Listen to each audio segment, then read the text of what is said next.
Car అనేది different thing. ఇవి మేజర్గా repo rate, reverse repo rate, CRR, SLR ఇవన్నీ ఉన్నాయి మనకి.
రివర్స్ రేపో రేట్ ఏమైందమ్మా? At the time of inflation reverse repo rate ఇంక్రీజా డిక్రీజా? గట్టిగా increase. When reverse repo rate increases what happens? ఇది అసలు పాయింట్స్ అన్నమాట. ఇక ఇప్పుడు మనం మాట్లాడేవి ఏవైతే ఉంటాయో అవి ఎగ్జామినేషన్లో అటు ఇటు దిప్పు అడుగుతూ ఉంటాడు. వాడు ఏమన్నాడు కానీ మనమైతే చేయగలుగుతాం, చూద్దాం. What is reverse repo rate? గట్టిగా ఆర్బీఐ బ్యాంక్స్కి పే చేసేటువంటి రేట్ ఆఫ్ ఇంట్రెస్ట్. దాన్ని మనం ఏమన్నాం? Reverse rate. Rate of interest which is paid by RBI to the banks. ఇప్పుడు ఆర్బీఐ ఎవరి కోసం అప్పు తీసుకుంటుందమ్మా? గట్టిగా గవర్నమెంట్ ఎవరి కోసమమ్మా? గట్టిగా పబ్లిక్కి ఎందుకోసమమ్మా? Subsidies. Not only schemes, subsidies అన్నీ వస్తాయి ఇంకా, అంతే కదమ్మా? రైట్. అంటే ఇన్ఫ్లేషన్ టైంలో ఈ సబ్సిడీస్ని ఏం చేయాలి? గట్టిగా తగ్గించాలి కదా.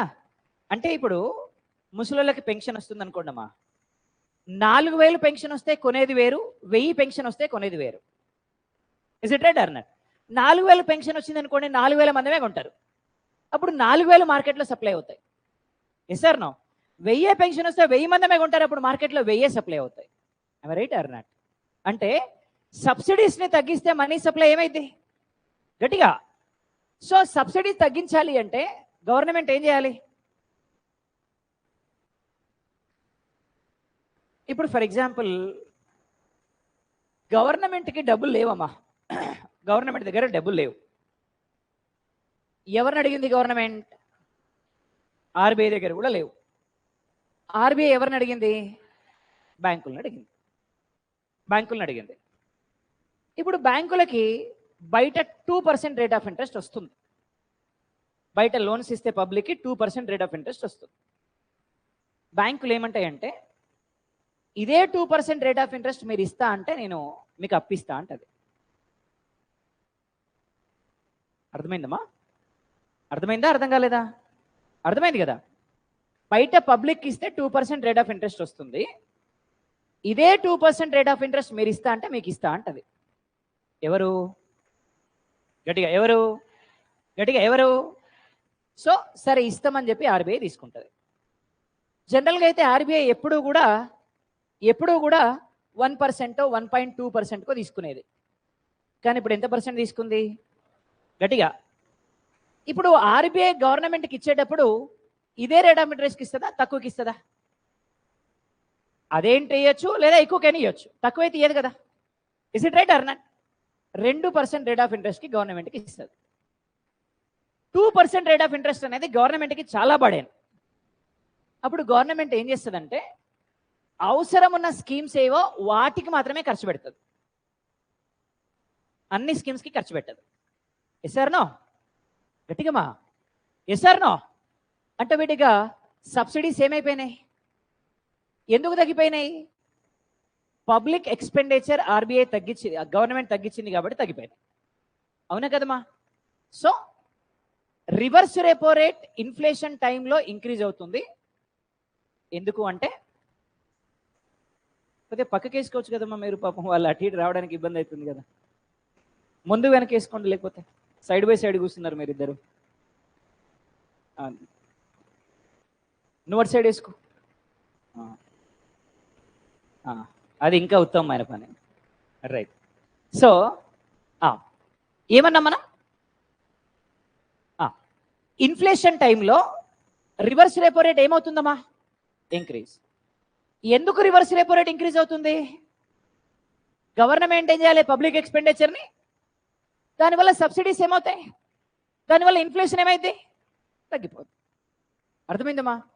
క్వశ్చన్ ఎలా ఉంటుంది సార్ ఎగ్జామినేషన్లో అంటే, at the time of inflation reverse repo rate increased by RBI, which of the following is incorrect or which of the following is correct? ఏమవుతుంది? పబ్లిక్ ఎక్స్పెండిచర్ తగ్గుతుంది, సబ్సిడీస్ తగ్గుతాయి, ఇన్ఫ్లేషన్ కంట్రోల్. అర్థమైంది కదమ్మా? ఇది ఏమన్నా మనం రివర్స్, గట్టిగా reverse. At the time of inflation CRR ఇంక్రీజా డిక్రీజా? ఇంక్రీజెస్. What happened CRR? గట్టిగా వాట్ ఈజ్ సిఆర్ఆర్? అసలు ఏంటి క్యాష్ రిజర్వ్ రేషియో అంటే? Security reserves maintained by the banks in, బ్యాంకులు తీసుకెళ్ళి ఎక్కడ పెడతాయి? మరి ఇప్పుడు ఈ సిఆర్ఆర్ దేని మీద బేస్ అయి ఉంటుందమ్మా? గట్టిగా ఎన్డిటిఎల్. గట్టిగా what is NDTL? Net demand time liability. గట్టిగా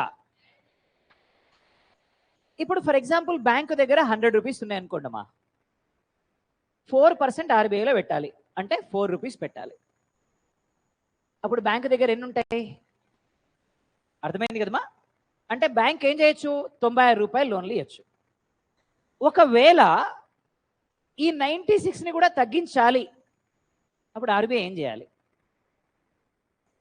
గట్టిగా సిఆర్ఆర్ని 10% చేసినామనుకో, బ్యాంకు దగ్గర ఎంత ఉంటాయి? గట్టిగా అప్పుడు 90 రూపీస్ కదా అప్పియచ్చు. అంటే మనీ సర్క్యులేషన్ తగ్గుద్దా లేదా? మనీ సప్లై తగ్గుద్దా లేదా? సో ఇది మరి ఆన్సర్ ఏంటి? At the time of inflation CRR increased. ఎందుకని? To decrease loans from the banks to the customers. అంతే కదమ్మా? ఇంతకుముందు 90 రూపాయలు లోన్ ఇచ్చారు, ఇప్పుడు 20% చేస్తే 80 ఇస్తారు. లోన్ పర్సెంటేజ్ తగ్గింది కదా. Yes or no? గట్టిగా రైట్. అంటే when CRR increased loan percentage to the customers ఏమవుద్దమ్మా? గట్టిగా గట్టిగా what is SLR? Statutory liquidity. What is statutory liquidity ratio? What is statutory liquidity ratio? Security deposit maintained by the banks in banks. బ్యాంకులు వాళ్ళ దగ్గరనే చేసుకునేటువంటి deposits. Right or not? గట్టిగా ఇప్పుడు బ్యాంకులు వాళ్ళ దగ్గర చేసుకునే డిపాజిట్స్ పెరిగినాయి అనుకోండి, లోన్స్ తగ్గుతాయా పెరుగుతాయా?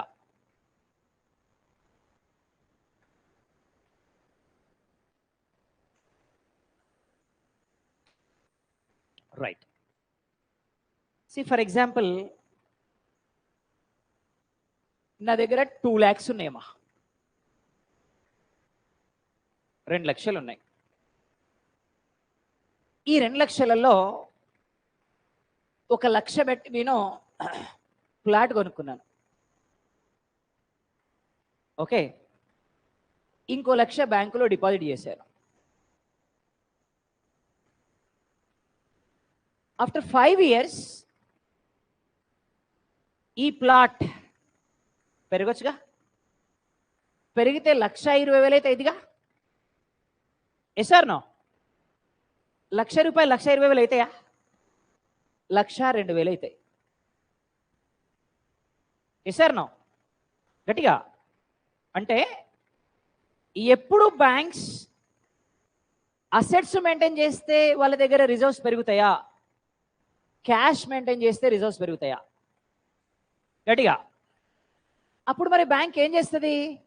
వాళ్ళ దగ్గర ఉండేటువంటి బాండ్స్ని ఇంక్రీజ్ చేసుకుంటుంది. అర్థమైందమ్మా నేను చెప్పింది? అర్థమైనట్టు ఉంది కానీ అర్థం కాలేదా? అర్థమవుతుంది కదా, అర్థం కావట్లే. ఇప్పుడు ఫర్ ఎగ్జాంపుల్ నేను హౌసింగ్ లోన్కి వెళ్ళినా అనుకోండమ్మా, హౌసింగ్ లోన్కి వెళ్ళినా అనుకోండి, నాకు ఎంత కావాలి అంటే ఫర్ ఎగ్జాంపుల్ 100 రూపీస్ లోన్ కావాలి. 100 రూపీస్ లోన్ కావాలి. బ్యాంకు దగ్గర నా హౌస్ డాక్యుమెంట్స్ అన్నిటిని పెట్టేసిన. ఈ డాక్యుమెంట్స్ వాల్యూ మార్కెట్లో 100 రూపాయలు.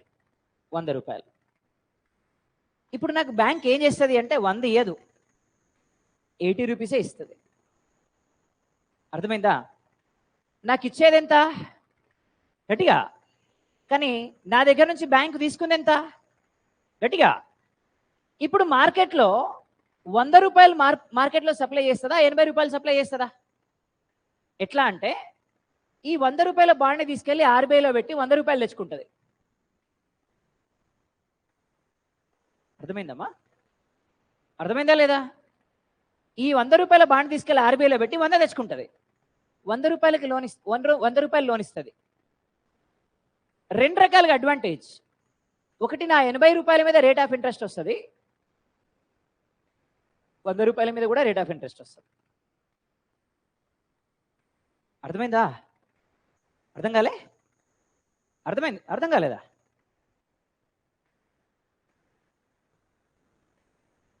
సింపుల్గా ఏమంటున్నామంటే, ఎప్పుడన్నా మీరు ఇల్లు లోన్ తీసుకుర్రా? అవకాశం రాలే ఇంకా. సరే, జాబ్ వస్తే కంపల్సరీ వస్తుంది, రావాలి కూడా. ఎందుకంటే మన అంతిమ లక్ష్యం ఒకటి పెళ్ళి, 2 ఇల్లే. అంతే, రైట్? అంతే కదా, రైట్. సో అందుకే SSC ఇల్లు ఇల్లాలు 2 ఇస్తుంది, రైట్? సో అయితే ఇప్పుడు ఫర్ ఎగ్జాంపుల్ నాకు ఇల్లు కట్టుకోవడానికి లోన్ కావాలి. ఓకే, నా దగ్గర ప్లాట్ ఉంది, ల్యాండ్ ఉంది, ప్లాట్ ఉంది, నేను దీని మీద ఇల్లు కట్టాలి. ఓకే, ఇది ఓకే, అర్థమైంది కదా? ఈ పాయింట్ క్లియర్ కదా? నాకడ జాగా ఉంది, ప్లేస్ ఉంది, నేను ఇల్లు కట్టుకోవాలి. ఇల్లు కట్టుకోవడానికి నా దగ్గర డబ్బులు లేవు. ఓకే, ఇప్పుడు నేను బ్యాంకు దగ్గరికి వెళ్ళా, లోన్ ఇవ్వండి అని చెప్పి. ఈ ప్లాట్ కాస్ట్ ఎంత అంటే 100 రూపీస్ అమ్మా. ప్లాట్ కాస్ట్ ఎంత? రైట్, ఇది క్లియర్ కదా? ఇప్పుడు బ్యాంక్ ఏమన్నదంటే, మీ ప్లాట్ పేపర్లు బ్యాంకులో పెడితే నేను డబ్బులు ఇస్తా అని చెప్పింది. నేను ఏం చేసిన, ఆ ప్లాట్ పేపర్లను తీసుకెళ్ళి బ్యాంకులో పెట్టిన. ఓకే కదమ్మా? బ్యాంకులో పెడితే వాళ్ళు ఏం చేశారు, నాకు 80 రూపీస్ లోన్ ఇచ్చారు. అర్థమైంది కదా? 80 రూపీస్ లోన్ ఇచ్చారు. వాస్తవానికి దీని వాల్యూ ఎంత? కానీ నాకు ఎంత లోన్ ఇచ్చారు? ఇదేందా అని అడిగితే 80% ఇస్తామని చెప్పారు వాళ్ళు. 80% ఇచ్చారు. అర్థమైంది కదా? నేను 80 రూపీస్కి మంత్లీ EMI కట్టాలి కదా, విత్ రేట్ ఆఫ్ ఇంట్రెస్ట్. అంతే కదమ్మా? అంటే బ్యాంకు నాకు ఇచ్చిన 80 రూపాయల మీద రేట్ ఆఫ్ ఇంట్రెస్ట్ వస్తుందా లేదా? గట్టిగా. వడ్డీ అసలు 2 వస్తాయి. అర్థమైంది కదమ్మా? గట్టిగా. ఇది క్లియర్, ఇది నో ప్రాబ్లం అందరికీ, రైట్? ఇప్పుడు బ్యాంక్ ఏం చేస్తుందంటే, మన దగ్గర ఉన్న ఈ 100 రూపాయల బాండ్ పేపర్ ఉంది కదా, మన ఇల్లు డాక్యుమెంట్స్ ఉన్నాయిగా, అట్లా ఖాళీగా పెట్టదు. తీసుకెళ్ళి ఎడబెడుతుంది, RBIలో పెడుతుంది. అర్థమైందమ్మా? RBI దగ్గర నుంచి ఏం చేస్తుంది? 100 రూపాయలు తెచ్చుకుంటుంది. అర్థమైంది కదా మీకు చెప్పిన మాట? అర్థమైంది కదా? RBIకి ఏం లాభం సార్ అంటే, రేట్ ఆఫ్ ఇంట్రెస్ట్ కడుతుంది 100 రూపాయలకి. RBIకి ఏం లాభం అంటే రేట్ ఆఫ్ ఇంట్రెస్ట్ కడుతుంది. ఆర్బీఐ బ్యాంక్ ఎంత పర్సెంట్ లోన్ ఇస్తుంది? 2%కి ఇస్తుంది. వీళ్ళు కస్టమర్కి ఏం చేస్తారు? 4%కి ఇస్తారు.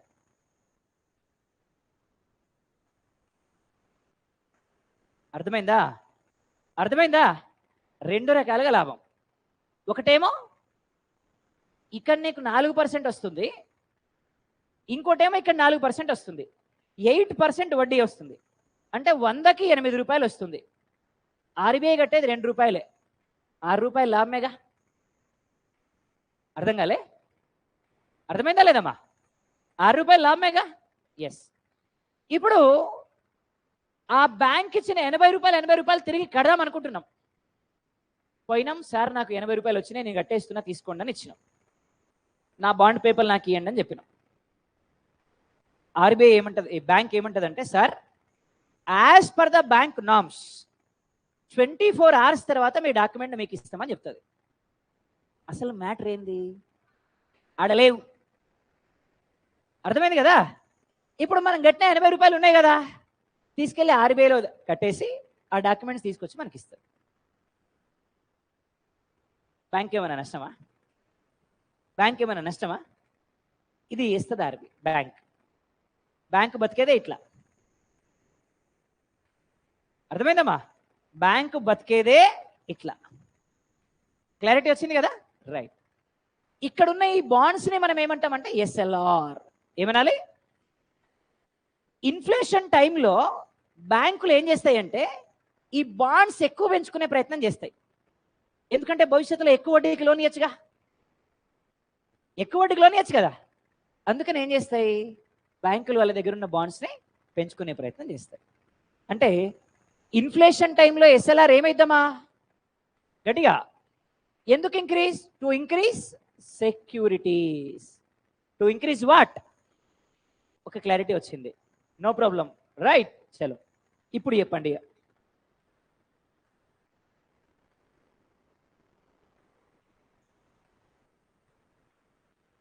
ఇన్ఫ్లేషన్ టైంలో సిఆర్ఆర్ ఏమైంది? Why? To decrease money supply అని చెప్పినా నేను. లోన్స్ టు ద కస్టమర్స్ ఏమన్నా? ఎస్ఎల్ఆర్ ఇంక్రీజ్ అయింది. వై? టు ఇంక్రీజా డిక్రీజా? Increase the securities. ఏమన్నా? Increase the securities. RR. Why? To decrease money supply. To decrease reverse repo rate increase. Why? To decrease public expenditure. అర్థమైందమ్మా?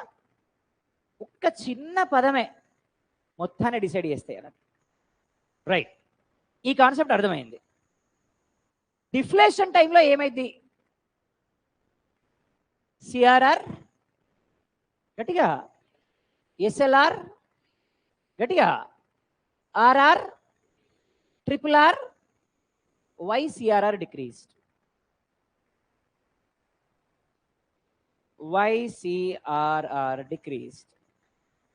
To increase loans to the customers. To increase loans to the no cost EMI. 6 months వరకు no cost EMI. Winner ఎప్పుడైనా మీరు? No cost EMI అంటే EMI మీద rate of interest లేదు, only processing fees 199 rupees. అర్థమైందమ్మా? అట్లా ఇవ్వడం వల్ల బ్యాంకుకి ఏం లాభం సార్? మార్కెట్లో మనీ రొటేషన్ అవుతుంటాయి. వాళ్ళ లెక్కలు ఎట్లుంటాయంటే, ఫర్ ఎగ్జాంపుల్ మనం 100 రూపాయలు తీసుకున్నాం అనుకోండమ్మా, 16% రేట్ ఆఫ్ ఇంట్రెస్ట్ చేస్తారు. అంటే 116 రూపాయలు మన దగ్గర నుంచి ఈఎంఐ వసూలు చేస్తారు. అర్థమైందా? దీని మీద 16% డిక్రీజ్ చేస్తారు.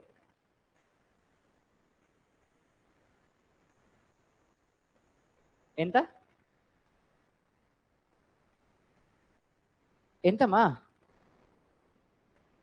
116 మీద 16%, 17.5 రూపాయలు. అంతే కదా? 16% ఇంక్రీజ్ చేసి 16% డిక్రీజ్ చేస్తారు. దేని మీద? టోటల్ మీద. లాస్ట్కి ఏమైందంటే మనం 100 రూపాయలు వడ్డీ కడితే వాడు మనకి తగ్గించేది 90 రూపాయలు అయ్యింది. అర్థమైందా? అర్థం కాలే. ఫస్ట్ వాడు ఎక్కువ రేట్ ఆఫ్ ఇంట్రెస్ట్ వేసిండు కదా, 16% ఇట్లా 6 నెలలకు వేసిండు కదా, టోటల్ మీద వాడు 16% తగ్గిస్తాడమ్మా. 100 రూపాయల మీద 16% వేసి 116 వేసిండా, నీ టోటల్ ఏమంటే 1000 రూపీస్ కదా, 1000 రూపీస్ మీద వాడు 16% తగ్గిస్తాడు. మ్యాథ్స్ ఇది, not economy, this is maths. 100 రూపాయల మీద 16% వేసిండు అంటే ఇప్పుడు 1000 రూపాయలకి 10 నెలలకి ఎంత అయిద్దమ్మా? 16 × 10 నెలలు 116 రూపాయలు అయింది. అంటే మనం 1116 రూపీస్ కట్టాం, అంతే కదా. 1000 మీద 16% డిక్రీజ్ చేస్తాడు, 16 రూపాయలు తగ్గిస్తాడు. అర్థమైందమ్మా? అంటే 116 రూపాయల్లో వాడు తగ్గించింది ఎంత? 16 రూపాయలు తగ్గించిండు. వాడికి ఎంత లాభం? 100 లాభమేగా. ఇదే బ్యాంక్ చేసే పని. పేరుకే నో కాస్ట్ ఈఎంఐ, వడ్డీ పడుతుంది. అర్థమైందా? This is what going to happen. No cost EMI ఎందుకు ఇస్తాడు అంటే మనీ సప్లై మార్కెట్లో అసలు లేదు, మనీ సప్లై పెంచాలి. మనీ సప్లై పెంచితేనే ఎక్కువ మంది ఎక్కువ కొంటారు. కొనడం వల్ల ఏమైంది? మిగతాది లోన్లో తీసుకుంటారు. Yes or no? ఇప్పుడు ఫర్ ఎగ్జాంపుల్ ఫ్లిప్కార్ట్ వాడు ఏం చేసిండమ్మా, యాపిల్ ఫోన్ మీద నో కాస్ట్ ఈఎంఐ అన్నాడు. అసలు యాపిల్ కొనే ఉద్దేశం లేదు మనకి, కానీ నో కాస్ట్ ఈఎంఐ చేస్తుంది కదా అని యాపిల్ కొంటాం మనం. అర్థమైందమ్మా? అట్లా అనమాట. వాడు ఏమంటాడు, 14 మీద నో కాస్ట్ ఈఎంఐ, 13 మీద 16% ఈఎంఐ అంటాడు. లాజిక్ అర్థమైందా మీకు? 14 మీద నో కాస్ట్ ఈఎంఐ, నెక్స్ట్ 13 మీద ఏమంటాడు, 6% రేట్ ఆఫ్ ఇంట్రెస్ట్ అంటాడు. ఇప్పుడు 14 మీద నో కాస్ట్ ఈఎంఐ అంటే అది 56,000 ఉంటుంది. 13 మీద నో కాస్ట్ ఈఎంఐ అంటే 13 మీద రేట్ ఆఫ్ ఇంట్రెస్ట్ అంటే మనకి ఇది 48కో 46కో పెడతాడు. ఇప్పుడు నువ్వు 14 కొనలేవు, 13 మీదనే కాన్సన్ట్రేట్ చేస్తావు. 6 మంత్స్కి కొంటే వాడు ఏమంటాడు, ఒక 160, 170 ఎక్కువ అంటాడు. అప్పుడు ఏమనిపిస్తుంది నీకు? దాన్ని 57,000 పెట్టుకునే బదులు ఐఫోనే కదా ఇది కూడా, 150 రూపాయలు ఎక్కువ పెడుతున్నాం, దాంట్లో ఏముంది, ఇదే కొందాం అనిపిస్తుందా లేదా? అది వాడి లాజిక్ అనమాట. అర్థమైందా? సో ఇది బ్యాంకుల లాజిక్, ఇట్లుంటుంది అన్నట్టు. సో సిఆర్ఆర్ ఏమైంది ఇన్ఫ్లేషన్ టైంలో? గట్టిగా చెప్పాలమ్మా. ఎస్. మరి SLR decrease. Why SLR decreases? ఎందుకు ఎస్ఎల్ఆర్ తగ్గుద్దామా? సెక్యూరిటీస్ ఏం చేయాలా? తగ్గించుకోవాలి. అక్కడ పెరిగిందంటే ఇక్కడ డెఫినెట్గా ఏం కావాలమ్మా? Repo rate decrease. ఎందుకని? To increase money supply. To increase what? Reverse repo rate ఏమైంది? తగ్గుద్ది. ఎందుకని? పబ్లిక్ ఎక్స్పెండిచర్ ఇంక్రీజ్ చేయాలి, ప్రజలకి సబ్సిడీస్ ఎక్కువ ఇవ్వాలి, వాళ్ళు అప్పుడు ఎక్కువ కొంటారు. Yes or no? This is what going to be happen. This is called, ఏమనాలి దీన్ని? Monetary policy. గట్టిగా ఏమన్నామా దీన్ని? Very very very important. This is called what? Monetary policy. Clarity వచ్చింది. Now we are going to discuss about fiscal policy. ఎవరు చేస్తారమ్మా ఈ fiscal policy? గట్టిగా, action taken by the government to decrease, గట్టిగా, to control inflation is called, ఏమనాలా? Fiscal policy దేని మీద base అయి ఉంటుంది అంటే, నెంబర్ 1 ఇన్కమ్, ఏమన్నా? నెంబర్ 2 ఎక్స్పెండిచర్, ఏమన్నా? Number 3 deficit. డెఫిసిట్ అప్పు, లోటు, అప్పు. ఈ వర్డ్స్ రేపు నేను బడ్జెట్ చెప్పేటప్పుడు ఈ వర్డ్సే ఉంటాయి మొత్తం, బాగా గుర్తుపెట్టుకోవాలి. నెక్స్ట్ క్లాస్లో నేను బడ్జెట్ చెప్తాను మీకు. ఇప్పటివరకు ఎవరికి బడ్జెట్ చెప్పే అవకాశం రాలే, మీకు వచ్చింది. ఎందుకంటే మిగతా ఎగ్జామినేషన్స్ వాళ్ళకి మనం జూన్లోనో జూలైలోనో చెప్పినాం అనుకోండమ్మా, అప్పుడు బడ్జెట్ల నుంచి క్వశ్చన్స్ రావు. ఇమ్మీడియట్గా బడ్జెట్ వచ్చిన తర్వాత ఎగ్జామ్ జరిగినాయి అనుకోండి మా, బడ్జెట్ల నుంచే ఎక్కువ వస్తాయి. అందుకనే బడ్జెట్ చెప్పాలా. అర్థమైంది కదా? రైట్. నెక్స్ట్ క్లాస్లో మనం బడ్జెట్ చెప్తాం. బడ్జెట్ చెప్పేటప్పుడు ఈ పదాలే కనిపిస్తాయి మీకు, బాగా వినండి. ఇప్పుడు నేను చెప్పే వర్డ్స్ అర్థం కాకపోతే రేపు బడ్జెట్ ముక్క కూడా అర్థం కాదు. అర్థమైంది కదా? రైట్. ఇప్పుడు మన ఇల్లు ఉందనుకోండమ్మా, మన ఇంట్లో ఇన్కమ్ వస్తుంది. మన ఇంటికి ఖర్చు ఉంటుంది. ఫర్ ఎగ్జాంపుల్ 100 రూపాయలు సంపాదించినాం అనుకోండమ్మా, 98 రూపాయలు ఖర్చు పెట్టినాం అనుకోండమ్మా, 2 రూపాయలు మిగిలినాయి. ఏమంటాం వీటిని? సేవింగ్స్. గట్టిగా మన భాషలో అయితేనేమో సేవింగ్స్, ఎకానమీ భాషలో అయితేనేమో సర్ప్లస్. ఏమంటాం? గట్టిగా ఏమనాలి? సర్ప్లస్. అంటే సర్ప్లస్ అంటే ఏంటి? మిగులు. మన భాషలో చెప్పాలంటే మిగులు. ఓకేనా? 100 రూపాయలు సంపాదించినామమ్మా, 110 రూపాయలు ఖర్చు పెట్టినాం. 10 రూపాయలు ఏంటి? గట్టిగా ఎక్స్పెండిచర్, రైట్? 10 రూపాయలు ఎక్స్పెండిచర్, రైట్? దాన్ని ఏమంటాం మనం? డెఫిసిట్. ఏమనాలి? గట్టిగా డెఫిసిట్ బడ్జెట్ అంటారు. మనకి రేపు పదం ఏముంటుందంటే డెఫిసిట్ బడ్జెట్ అంటారు. డెఫిసిట్ బడ్జెట్ అంటే ఏంటి? గవర్నమెంట్కి 100 రూపాయలు వస్తే గవర్నమెంట్ 110 రూపాయలు ఖర్చు పెట్టింది అనమాట. ఏ బడ్జెట్? మనదంతా డెఫిసిట్ బడ్జెటే. ఇండియాలో ఇండిపెండెన్స్ నుంచి ఇప్పటి వరకు డెఫిసిట్ బడ్జెటే, సర్ప్లస్ బడ్జెట్ ఎప్పుడు లేదు. క్లారిటీ వచ్చింది కదా? గట్టిగా రైట్. ఈ 3 పదాలు అర్థమైనాయి. ఇన్కమ్ అంటే గవర్నమెంట్కి ఇన్కమ్ ఎలా వస్తుంది, that is called income. Expenditure, government expenditure ఎలా చేస్తుంది, దట్ ఈస్ ఎక్స్పెండిచర్. డెఫిసిట్, అప్పు ఎలా చేస్తుంది, అప్పే. నేను సర్ప్లస్ పొరపాటున కూడా రాయా, because we are going to discuss about India. అందుకనే పొరపాటున కూడా సర్ప్లస్ ఉండదు. ఏముంటుంది? ఓన్లీ డెఫిసిటే. క్లియర్ కదా? ఫారెన్ కంట్రీలో క్లాస్ చెప్తే అక్కడ సర్ప్లస్ రాయాలి. అర్థమైందమ్మా? రైట్. ఇప్పుడు చూద్దాం ఇన్కమ్ ఎలా వస్తుందమ్మా. ఇన్కమ్ గట్టిగా, one is taxable income, one more is non-taxable income. How many type of incomes are there? ఏమేమున్నాయమ్మా? taxable income. taxable income ఎలా వస్తుంది? Direct tax, indirect tax. మీకు ఫస్ట్ క్లాస్లో చెప్పాను నేను డైరెక్ట్ ఇండైరెక్ట్ ట్యాక్సెస్ అంటే ఏంటి అని.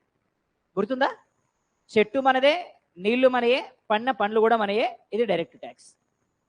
రోడ్డు మీద చెట్టుకి మనం నీళ్లు పోసినాం, చెట్టు కాయలు ఎవడో తిన్నాడు, అది ఇండైరెక్ట్ ట్యాక్స్. చెప్పిన గుర్తుంది కదా? సో ఇన్కమ్ ట్యాక్స్ ఈజ్ ఏ,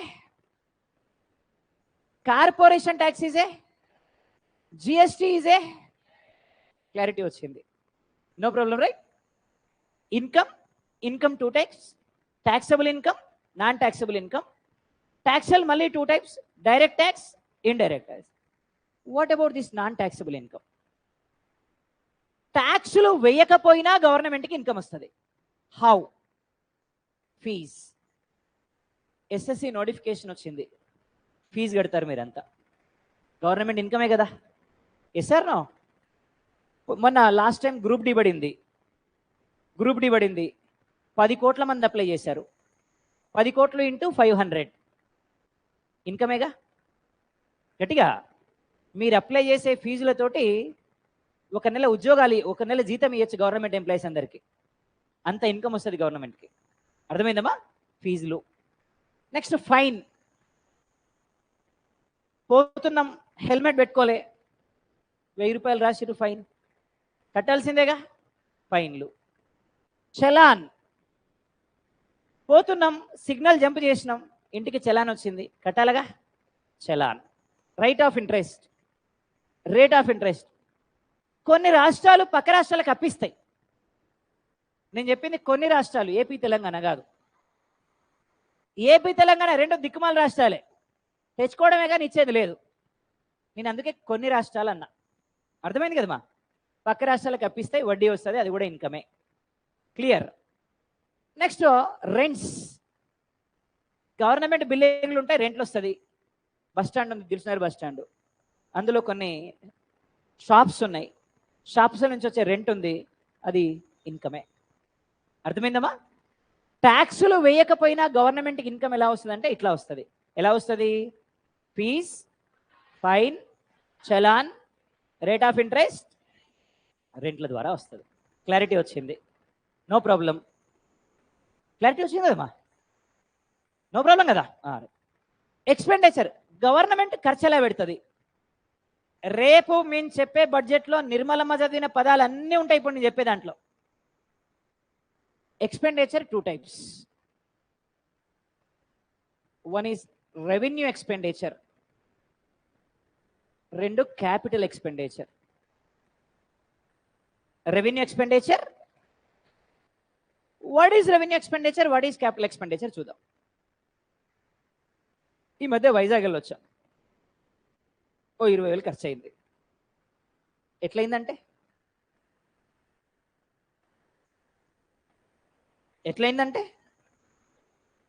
ఎట్లయింది అంటే నా దగ్గర లెక్క ఉంటుందా?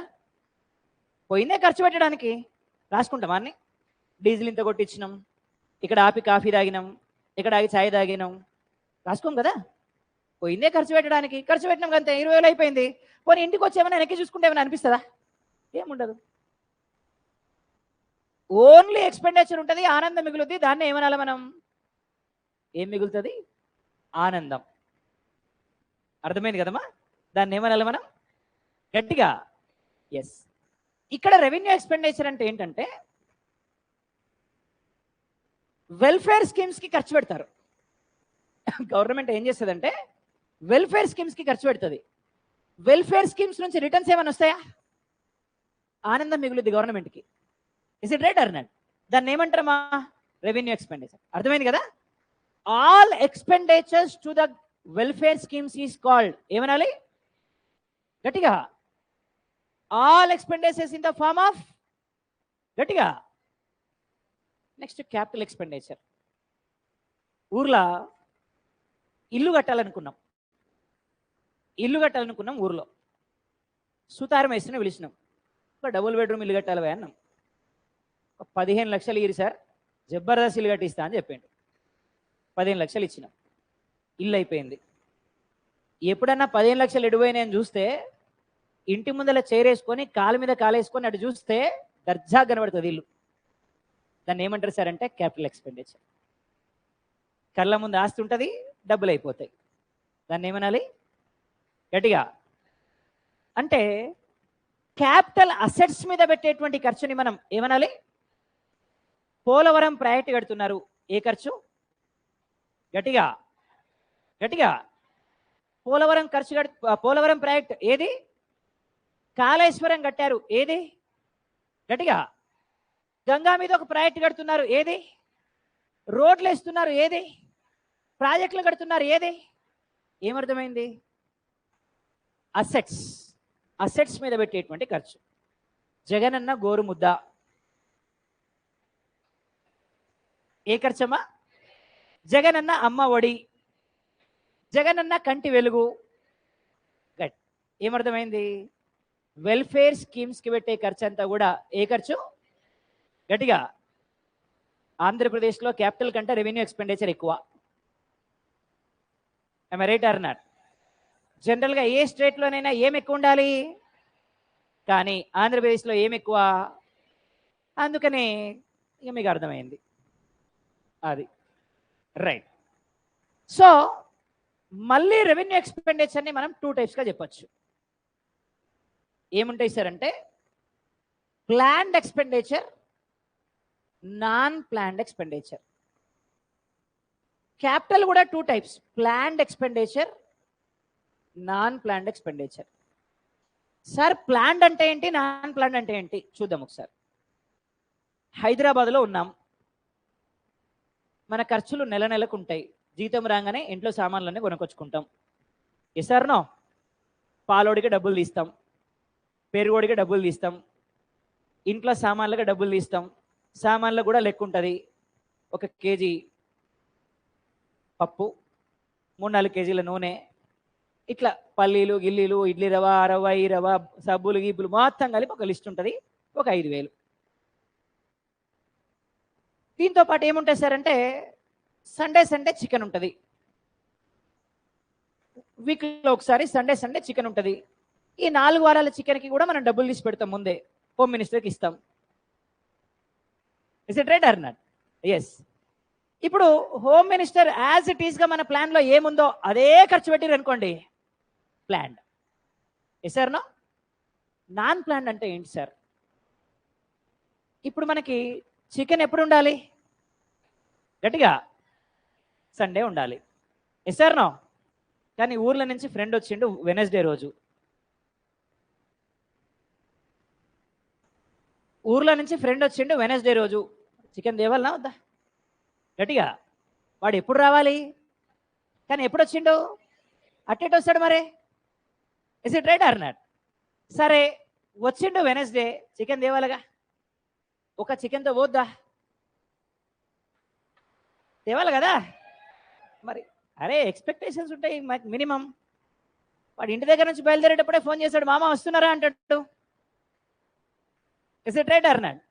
మధ్యలో కోదాడలో ఫోన్ చేస్తాడు, సూర్యాపేటలో ఫోన్ చేస్తాడు, నార్కెట్పల్లిలో ఫోన్ చేస్తాడు, చౌటుప్పల్లో ఫోన్ చేస్తాడు, రామోజీ ఫిలిం సిటీకి వచ్చినాక ఫోన్ చేస్తాడు, ఎల్బీ నగర్ వచ్చినాక కూడా ఫోన్ చేస్తాడు, దిల్సుఖ్నగర్లో దిగుతాడు, మామ యాడ్రా అంటాడు. Okay, is it right or not? గంటకోసారి మామ యాడ్రా అంటాడు, మనం ఎక్కడికైనా పోతామేమని మళ్ళా. మనం కూడా ఊరికి పోయేటప్పుడు అంతే. Is it right or not? మనం ఊరికి పోతే వాడిని ఆడుకుంటాం, వాడికి వచ్చినప్పుడు మనల్ని ఆడుకుంటాడు అంతే. Is it right or not? రావాలి, మంది తెప్పియాలి, చికెన్ తినాలి, ఈడదాకా తాగాలి, వామిటింగ్ చేయాలా, పోవాలా, రచ్చ వేరే ఉంటుంది. Is it right or not? మరి దీన్ని ఏమంటాం మనం? Non plan. ప్లాన్లో లేదు అది. వెనస్డే చికెన్ ప్లాన్లో లేదు, కానీ ఖర్చు పెట్టాం. ఏమనాలి దాన్ని? అర్థమైందమ్మా? రైట్. ఇప్పుడు ఈసారి బడ్జెట్ వచ్చింది మనకి. బడ్జెట్లో మనం స్కీమ్స్కి ఖర్చు పెట్టాం. అంటే ఈ స్కీమ్ కింద, ఈ స్కీమ్ కింద, ఈ స్కీమ్ కింద అని ఫండ్స్ అలొకేట్ చేశాం. సేమ్ అవే స్కీమ్స్ ఇంప్లిమెంట్ చేసాం మనం. అది planned expenditure, planned revenue expenditure. ఏమనాలి? మామయ్య అమెరికా పోయిండు, ఆడేదో స్కీమ్ నచ్చింది, వచ్చిండు, సడన్గా అనౌన్స్ చేసిండు. ప్లాన్డా నాన్ ప్లాన్డా? అర్థమైందమ్మా? Planned revenue, non planned revenue రెండు ఉంటాయి ప్రతి బడ్జెట్లో. అర్థమైందమ్మా? ఇప్పుడు క్యాపిటల్, ఊర్లో ఇల్లు కడదాం అనుకున్నాగా, 15 లక్షలు ఇచ్చినాగా, డబుల్ బెడ్రూమ్ కట్టించిరుగా, యాజ్ ఇట్ ఈస్ అదే ప్లాన్డ్. మొత్తం వెళ్ళిపోయినాక సుతార మేస్త్రి ఏమన్నాడంటే, సార్ ఈ ఊర్లో ఎవరు ఉంటారు సార్, ఈ డబుల్ బెడ్రూమ్ కట్టిరు మీరు, అవునా కదా? వెనకో 2 రూమ్లు వేయరి, కిరాయికి ఇరి, మొత్తం కలిపి ఒక్కనే ఉంటారు. మళ్ళీ 4-5 లక్షలు పెట్టి వెనక 2 రూమ్లు వేసినాం. 2 రూమ్లు మన బడ్జెట్లు ఉన్నాయా? అది non plan. Double bedroom plan. Kaleshwaram కట్టేటప్పుడు 30,000 కోట్లు అనుకున్నాం, ప్లాన్డ్. అయిపోయేసరికి 1,10,000 కోట్లు అయింది, నాన్ ప్లాన్. మొత్తం అయిపోయినాక బొక్కబడ్డది, ఇది అసలు plan. Is it right or not? అంతే కదా? రైట్. సో ఇది మొత్తం మీద ప్లాన్, నాన్ ప్లాన్. అసలు ప్లాన్ కొన్ని రాష్ట్రాలకే ఉంటుంది, అన్ని రాష్ట్రాలకు ఉండదు. Is it right or not? Right. ఇది రెవెన్యూ అండ్ క్యాపిటల్. ఒక క్లారిటీ వచ్చిందమ్మా. రైట్. ఏదైనా బడ్జెట్లో మెన్షన్ చేస్తే ప్లాన్, మెన్షన్ చేయకపోతే నాన్ ప్లాన్. క్లియర్ కదా? రైట్. డెఫిసిట్, అప్పు. ఒకటి ఇంటర్నల్ డెఫిసిట్, 2 ఎక్స్టర్నల్ డెఫిసిట్. అప్పు అయితే బరాబర్, అప్పు అయితే పక్క. మన దేశంలో చేస్తే ఇంటర్నల్, పక్క దేశంలో చేస్తే అప్పు అయితే కామన్. అర్థమైందమ్మా? అప్పు అయితే పక్కా చేస్తాం, కొన్నిసార్లు మన దేశంలో, కొన్నిసార్లు పక్క దేశంలో. మన దేశంలో చేస్తే ఇంటర్నల్ డెఫిసిట్ అంటాం, పక్క దేశంలో చేస్తే ఎక్స్టర్నల్ డెఫిసిట్ అంటాం. That is what. క్లియర్ కదమ్మా? అర్థమైంది కదమ్మా? ఈ వర్డ్స్ అర్థమైతే మీకు బడ్జెట్ మొత్తం అర్థమైనట్లు లెక్క. ఎందుకంటే బడ్జెట్ మొత్తంలో ఈ వర్డ్సే ఉంటాయి. అర్థమైందా? రైట్. ఒక్కసారి ఇన్కమ్ ఎలా వస్తుందమ్మా? ఇన్కమ్ ఎన్ని వేస్లో ఇన్కమ్ వస్తుందమ్మా? ఎలా వస్తుంది? Taxable income. ట్యాక్సెస్ ఎన్ని టైప్స్ ఉంటాయి?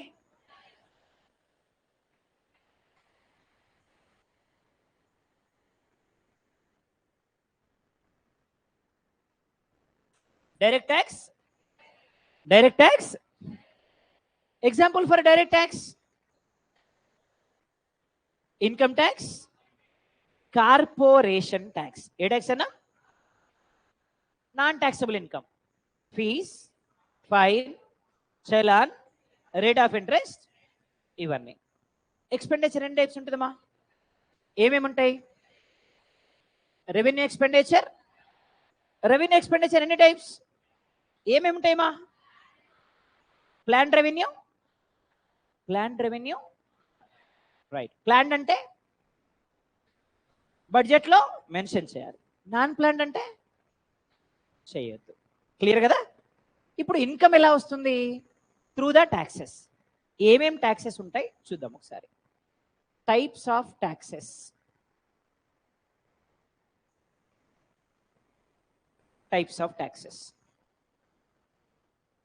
Number 1, proportional tax. ఏం ట్యాక్స్ అమ్మా? Number 2, progressive tax. ఏం ట్యాక్స్ అమ్మా? Number 3, degressive tax. ఏం ట్యాక్స్ అమ్మా? Number 4, regressive tax. ఏం ట్యాక్స్ అమ్మా? ఎన్ని టైప్ ఆఫ్ ట్యాక్సెస్ ఉన్నాయి? ఏమేమి ఉన్నాయి? Proportional tax, progressive tax, degressive tax, regressive tax. How many type of taxes are there? ఒక్కొక్క ట్యాక్స్ గురించి మాట్లాడదాం. Number 1, proportional tax. What exactly proportional tax is? నేను ఎగ్జాంపుల్ చెప్తున్నానమ్మా, ఇప్పుడు ఆ ట్యాక్స్ కాదు, ఎగ్జాంపుల్ చెప్తున్నాను అంతే. 0 to 5 lakhs నో ట్యాక్స్. 5 లక్షల వరకు సంపాదిస్తే ఇండియాలో ట్యాక్స్ లేదు. ఎగ్జాంపుల్ నేను చెప్పేది. 5 lakhs to 10 lakhs, 10 lakhs 20% tax. More than 10 lakhs 30% tax. 5 lakhs ఎంత? గట్టిగా 6 lakhs ఎంత? 7 lakhs ఎంత? 9 lakhs ఎంత?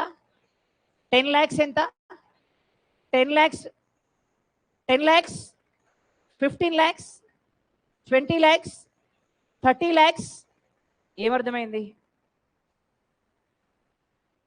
ఇన్కమ్తో పాటు ట్యాక్స్ ఇంక్రీజ్ అవుతుంది and it is become constant. అర్థమైందమ్మా? Tax rate increases along with income and it is become constant. Such kind of tax is called, ఏమనాలి గట్టిగా? ఇన్కమ్తో పాటు ఏం పెరుగుద్ది? మళ్ళీ ఏమైంది? అట్లాంటి ట్యాక్స్ని ఏమంటాం? అర్థమైంది కదా? Right. Progressive tax. 0 to 5 lakhs no tax. 5 lakhs to 10 lakhs 20% or 10% అనుకుందాం. 10 lakhs to 50 lakhs 30%. 50 lakhs to 1 crore 31%. 1 crore to 50 crore 35%. ఏమర్థమైంది? గట్టిగా ఇన్కమ్ పెరుగుద్ది, పెరిగితే దాన్ని ఏమనాలి గట్టిగా? ఇన్కమ్తో పాటు ట్యాక్స్ పెరిగి కాన్స్టెంట్ అయితే, ఇన్కమ్తో పాటు ట్యాక్స్ రేట్ పెరిగితే degressive tax. 0 to 5 lakhs no tax. 5 lakhs to 10 lakhs 10% tax. 10 lakhs to 50 lakhs 8% tax. 50 lakhs to 1 crore 6% tax. ఏమర్థమైంది? ఇన్కమ్ పెరిగినా కొద్దీ ట్యాక్స్ రేట్ డిక్రీజ్ అవుతుంది. Is this possible? It is not possible in India. Impossible కాదు, this is not possible in India. In other countries it is possible. అర్థమైందమ్మా? వేరే కంట్రీలో possible. వేరే కంట్రీలో ఏంటంటే ఇన్కమ్ ఎక్కువైతే ట్యాక్స్ రేట్ తగ్గుద్ది కాబట్టి డెఫినెట్గా వాళ్ళు ఏం చేయాలి? ట్యాక్స్లు పే చేయాలి, పే చేస్తారు. మన దేశంలో ట్యాక్స్ రేట్ ఎక్కువ కాబట్టి ఎగ్గొడతారు. For example, in Germany radio tax ఉంటుంది. Radio tax. మీ ఇంట్లో రేడియో ఉన్నా లేకపోయినా, విన్నా వినకపోయినా నెలకింత ట్యాక్స్ కట్టాలి. ముందే గవర్నమెంట్ కట్ చేసుకొని ఇస్తుంది జీతంలో. అర్థమైందమ్మా? అర్థమైందమ్మా? రేడియో ట్యాక్స్ మనకాడ బిఫోర్ 1950 ఉండేది రేడియో ట్యాక్స్, ఇప్పుడు లేదు. ఇప్పుడు మనకాడ ఎంటర్టైన్మెంట్ ట్యాక్స్ ఉంది. సినిమా చూడాలనుకున్నాం, టికెట్ కొనుక్కున్నాం, ఎంటర్టైన్మెంట్ ట్యాక్స్. ఓటీటీలో మనం సబ్స్క్రిప్షన్ తీసుకున్నాం, ఓటీటీ ప్రైస్ మీద ట్యాక్స్ ఉంటుంది, జిఎస్టీ, ఎంటర్టైన్మెంట్ ట్యాక్స్. అర్థమైందమ్మా? అంటే మన దేశంలో ఏంటి, ఒకవేళ నువ్వు ఎంటర్టైన్ అవ్వాలనుకుంటేనే ట్యాక్స్, లేకపోతే లేదు. కానీ డెవలప్డ్ కంట్రీస్లో ఎంటర్టైన్ అయినా అవ్వకపోయినా గవర్నమెంట్ అయితే ఎంటర్టైన్ చేయాలి. Is it right or not? So that is what ఏం ట్యాక్స్? Entertainment tax. ఇది ఏం ట్యాక్స్ అన్నా? రిగ్రెసివ్. ఇన్కమ్ పెరిగితే ట్యాక్స్ రేట్ ఏమైంది? ఏమనాలి దాన్ని? నెక్స్ట్ ఏమన్నా గట్టిగా? Regressive tax. ఏం ట్యాక్స్ అమ్మా? What is regressive tax? 0 to 5 lakhs no tax, 5 lakhs to 10 lakhs 10% tax, 10 lakhs to 50 lakhs 15% tax, 50 lakhs to 1 crore 25% tax. ఇక్కడ నుంచి ఇక్కడికి ఎంత పెరిగిందమ్మా? ఇక్కడ నుంచి ఇక్కడికి ఎంత పెరిగిందమ్మా? ఇక్కడ నుంచి ఇక్కడికి ఎంత పెరిగిందమ్మా? గట్టిగా అంటే ఇన్కమ్ పెరిగినా కొద్దీ difference between percentage of taxes increase or decrease. అన్నిసార్లు ఇంక్రీజ్ అవ్వాలని లేదు, అన్నిసార్లు డిక్రీజ్ అవ్వాలని లేదు. అయితే ఇంక్రీజ్ అవ్వచ్చు లేదా డిక్రీజ్ అవ్వచ్చు. దాన్ని ఏమంటాం మనం? రిగ్రెసివ్. ఏమనాలి? గట్టిగా ఏమనాలి? Yeah, this is what regressive. ఒక క్లారిటీ వచ్చిందమ్మా. సో ఫస్ట్ వన్ ఏమన్నా? Proportional. What is proportional? Income పెరుగుతుంది ఒక చోట, అదేం ట్యాక్స్? సెకండ్ వన్ ఏమన్నాం? గట్టిగా what is progressive tax? Income పెరుగుద్ది, ట్యాక్స్ పెరుగుద్ది, అంతే కదమ్మా? Degressive tax. ఇన్కమ్ పెరిగితే రిగ్రెసివ్ ట్యాక్స్. ఇన్కమ్ పెరిగితే difference between percentage increase or decrease. ఓ క్లారిటీ వచ్చింది, right? Next income tax. What is income tax? Tax which is imposed on incomes of the people. ప్రజల యొక్క ఇన్కమ్ల మీద ట్యాక్స్ వేస్తే దాన్ని ఏమనాలా? గట్టిగా వాళ్ళనే ఇన్కమ్ ట్యాక్స్ని తీసుకొచ్చిన ఫస్ట్ కంట్రీ ఏది అంటే ఇంగ్లాండ్. ఏ కంట్రీ అమ్మా? ఇక్కడ ట్యాక్స్ పేయర్స్ 3 టైప్స్ ఉంటారు. 15 to 59 కామన్ ట్యాక్స్ పేయర్స్, వీళ్ళు common tax payers. 60 to 79 senior citizens, 80+ super senior citizens. 80+ వాళ్ళను కూడా వదిలిపెట్ట దేశం, ట్యాక్స్ బాగుతుంది. అర్థమైందా? ఎలా ఉంటుంది ట్యాక్స్ అంటే 0 to 2.5 lakhs no tax, 2.5 to 5 lakhs 5% tax, 5 lakhs to 7.5 lakhs 10%,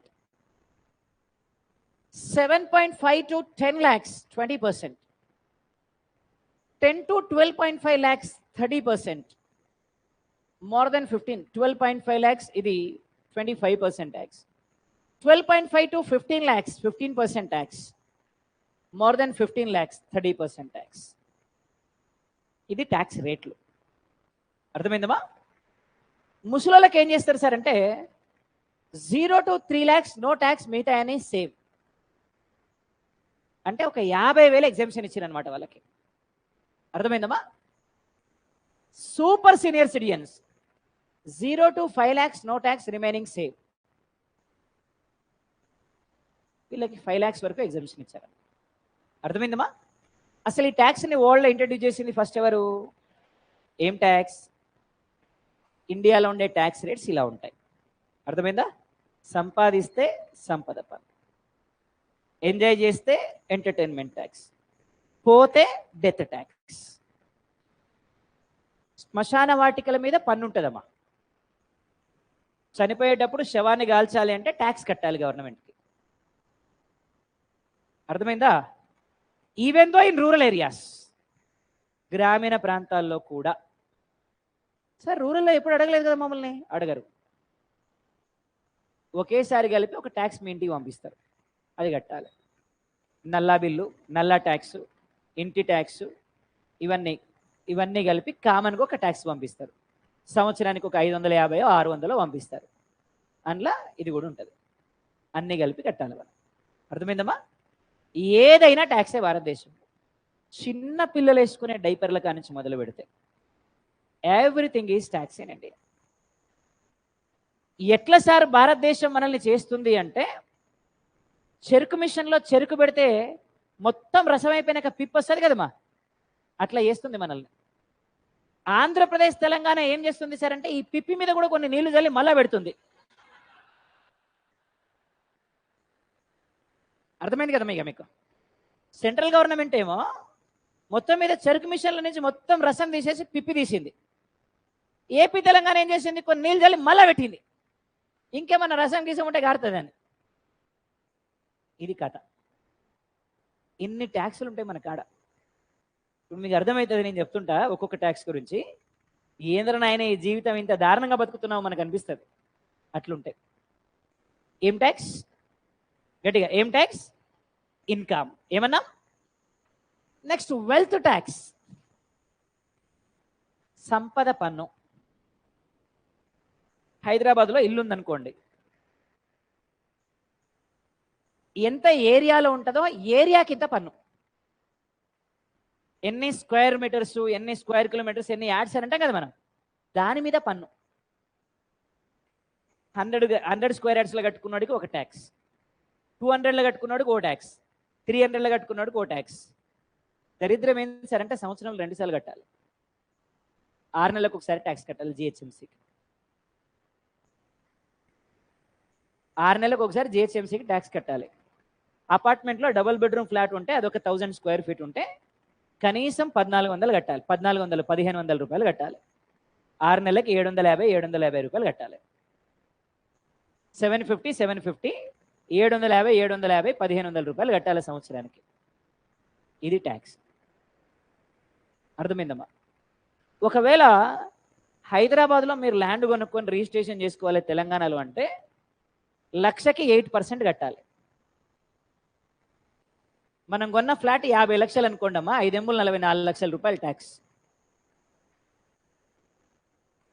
అర్థమైందని చెప్పిన మాట. ఇక మీరు అర్థమైంది కదా ఇప్పుడు. ఇందాక నేను అన్నది తప్పేమని ఉందా అమ్మా?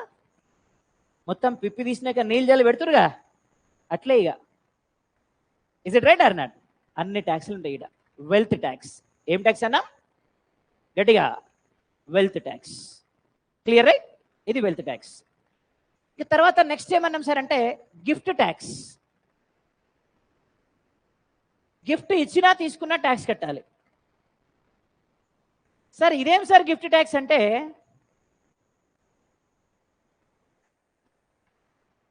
గిఫ్ట్లు అంటే మనం ఇచ్చి తీసుకునే కావు. ఫర్ ఎగ్జాంపుల్, నోబెల్ ప్రైజ్ వచ్చింది,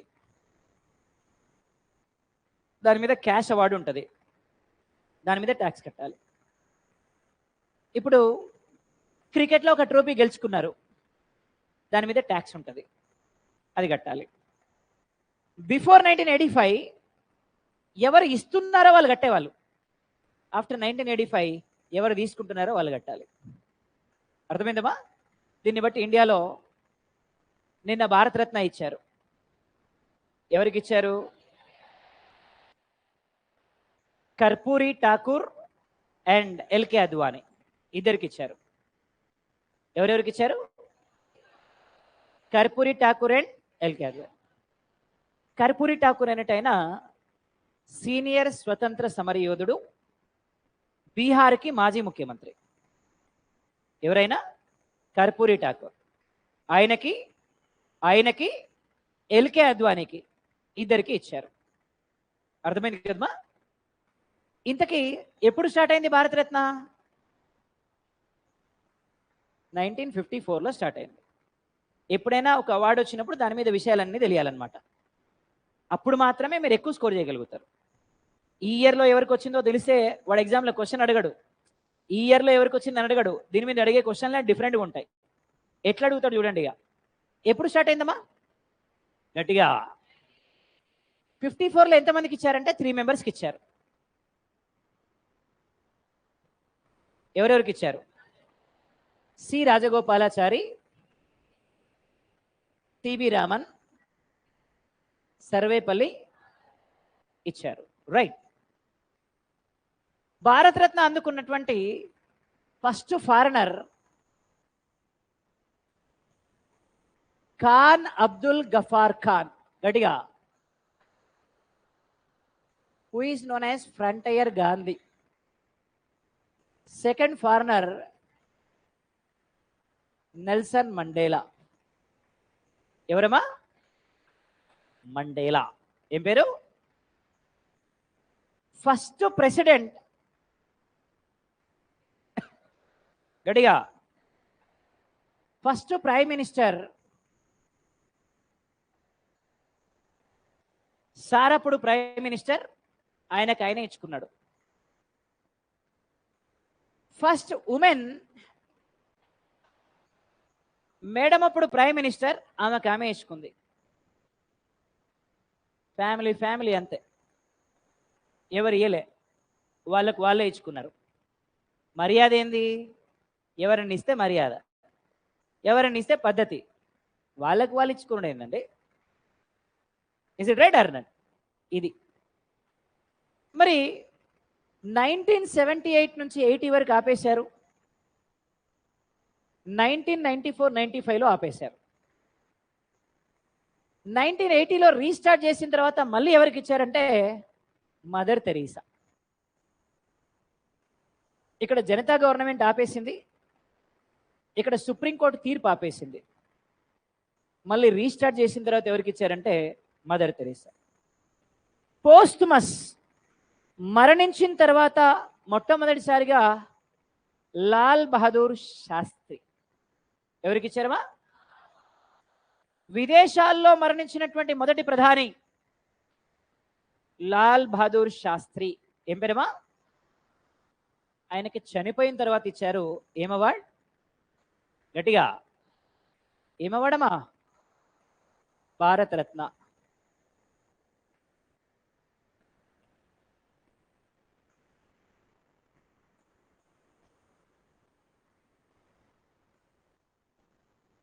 ఇట్లుంటది.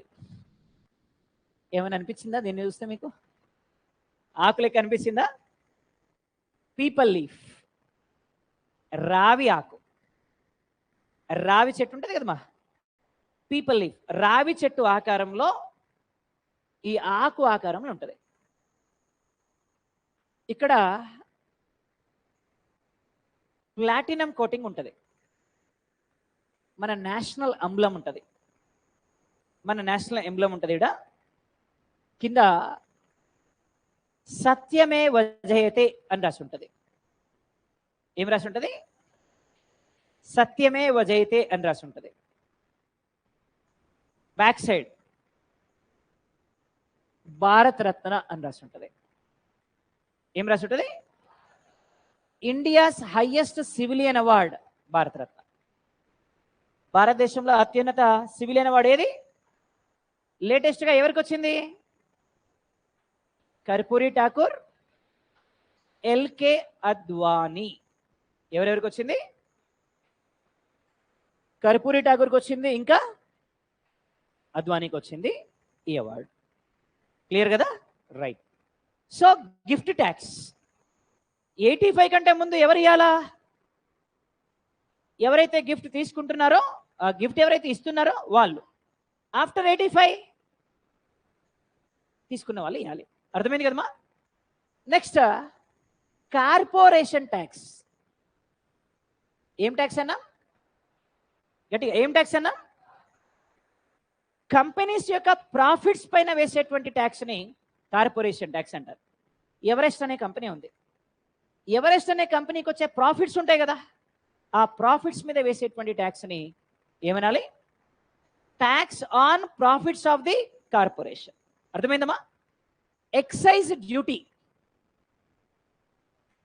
ఇక్కడ నేను డ్యూటీ అన్నాను, ఇందాకటి వరకు ట్యాక్స్ అన్నా, కానీ ఇక్కడ ఏమంటున్నా duty. Then what is the difference between duty and tax? Both are same or different? ఒకవేళ సేమ్ అయితే నేను కూడా ట్యాక్స్ అనేవాడిని, కానీ డ్యూటీ అన్నానంటే different. What is excise duty? What exactly duty is? For example, ఒక బీర్ బాటిల్లో కేసు ఉందనుకోండి. కేసే అంటారా? కేసే కదా? కాటనా? Right, carton. ఎన్ని బీర్లు ఉంటాయమ్మా? చాలా ఫాస్ట్ ఉంటాయి. 12 ఉంటాయి, రైట్? ఓకే, 12 ఉంటాయి. అంటే ఒక వరుసలో 2 ఉంటాయా 3 ఉంటాయా? మీరు చెప్తున్నారేనమ్మా?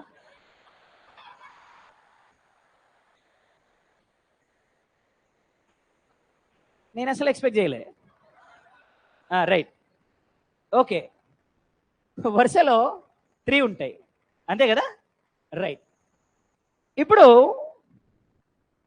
ఒక్కొక్క బాటిల్ మీద వేసేదాన్ని ఏమంటారు అంటే డ్యూటీ అంటారు. అర్థమైంది కదా? ఒక్కొక్క బాటిల్ మీద వేసేదాన్ని ఏమంటారు అంటే డ్యూటీ అంటారు. అన్నిటి మీద కలిసి ఈ కాటన్ మీద వేసేదాన్ని ఏమంటారు అంటే ట్యాక్స్ అంటారు. అర్థమైంది కదా? అర్థమైందమ్మా? అంటే ట్యాక్స్ ఆన్ ఇండివిజువల్ ప్రొడక్ట్స్ అయితే duty, tax on total goods అయితే. అర్థమైంది కదమ్మా? రైట్. ఇప్పుడు ఎక్సైజ్ అంటే ఏంటి అంటే ప్రొడక్టివ్ గుడ్స్ మీద వేసేది. అంటే ఇప్పుడు ఫర్ ఎగ్జాంపుల్, ఆంధ్రప్రదేశ్లో ఎన్ని వస్తువులు తయారవుతాయో ఒక్కొక్క వస్తువు మీద వేసే ట్యాక్స్ని డ్యూటీ అంటారు. అన్నిటి మీద కలిపి వేసేదాన్ని ఇక్కడ నేను ఎక్సైజ్ డ్యూటీ అన్నా. అంటే డ్యూటీ ఆన్ ఇండివిజువల్ ప్రొడక్ట్సా ఆర్ ట్యాక్స్ ఆన్ ఆల్ ప్రొడక్ట్సా? అంటే ఒక్కొక్క ప్రొడక్టివ్ గూడ్ మీద వేసేటువంటి ట్యాక్స్ని మనం ఏమనాలా గట్టిగా? నెక్స్ట్ కస్టమ్స్ డ్యూటీ అంటాం. రేపు మీరు కస్టమ్స్ ఆఫీసర్ అవుతారు. సో సీజీఎల్లో ఉంది కదా, కస్టమ్స్ ఆఫీసర్ అయితే ఎయిర్పోర్ట్లో చేయాలి లేదా షిప్ యార్డ్లో చేయాలి. మరి ఏంటి కస్టమ్స్ డ్యూటీ అంటే? ఫారెన్ నుంచి చాలామంది గూడ్స్ తెచ్చుకుంటుంటారు. వాళ్ళని ఆపి చెక్ చేసి వాళ్ళ దగ్గర ఎన్ని ప్రోడక్ట్స్ ఉన్నాయో వాటి మీద ట్యాక్స్ వేయాలి, మీరే వేయాలి. అర్థమైందా? దాన్ని ఏమంటారు అంటే కస్టమ్స్ డ్యూటీ అంటారు. సరే, జరుగుతా? ఎస్. ఫర్ ఎగ్జాంపుల్ నేను చెప్తా వినండిగా. ఎవ్రీ ఇయర్ డిసెంబర్లో దుబాయ్లో ఎలక్ట్రానిక్ ఎగ్జిబిషన్ జరుగుద్ది. దుబాయ్లో ఎవ్రీ ఇయర్ ఎలక్ట్రానిక్ ఎగ్జిబిషన్ జరుగుద్ది. గూడ్స్ చాలా చీప్గా వస్తాయి అక్కడ.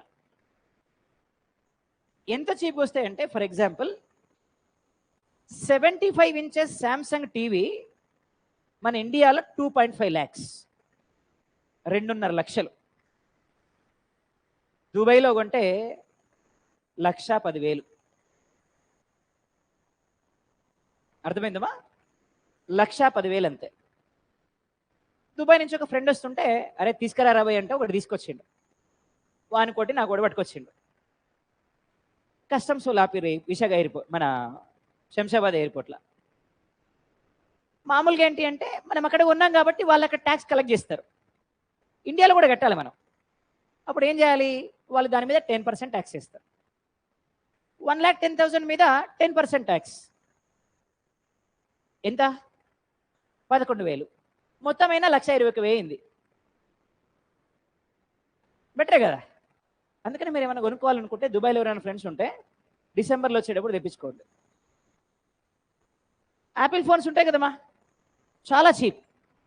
అక్కడ ₹1,00,000 ఫోన్ మనకి, ఇక్కడ ₹1,00,000 ఫోన్ అక్కడ 30-40 వచ్చేస్తుంది అంతే. ఎందుకు సార్ అంటే ఇప్పుడు 2024 అయిపోయి 25 వస్తుంది. 24 తర్వాత గూడ్స్ని వాళ్ళు అవుట్డేటెడ్ గూడ్స్ అంటారు.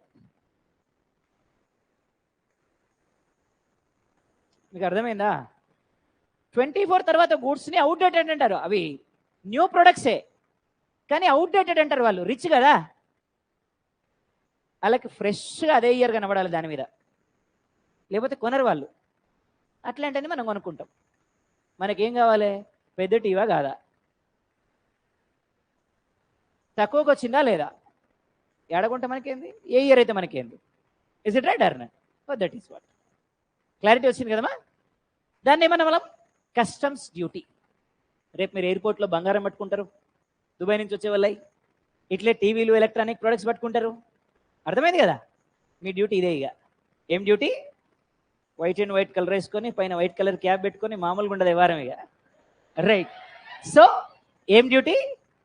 కస్టమ్స్. ఏమన్నా? Customs duty. రైట్. డ్యూటీ అన్నాము అంటే డెఫినెట్గా ట్యాక్స్ ఆన్ ఇండివిజువల్ ప్రొడక్ట్స్. అర్థమైంది కదమ్మా? రైట్. కొన్నిసార్లు మీరు పేపర్లో సెస్ అనే పదం చదివి ఉంటారు. What is the difference between tax, duty and cess? ట్యాక్స్కి డ్యూటీకి డిఫరెన్స్ మీకు అర్థమైంది. Now we are going to say about cess. ఏంటి సెస్ అంటే? ఇప్పుడు ఫర్ ఎగ్జాంపుల్ పెట్రోలియం మీద 2 రూపీస్ అగ్రికల్చర్ సెస్ వేస్తున్నారు. పెట్రోల్ మీద అగ్రికల్చర్ సెస్ 2 రూపీస్ వేస్తున్నారు. ఫర్ ఎగ్జాంపుల్ ఇండియాలో ట్యాక్స్ కలెక్ట్ అయిందమ్మా. కలెక్ట్ అయిన ట్యాక్స్ని మనం దేనికోసం ఖర్చు పెట్టాలి? దేనికోసమైనా పెట్టుకోవచ్చు కదా, దేనికోసమైనా పెట్టుకోవచ్చు కదా.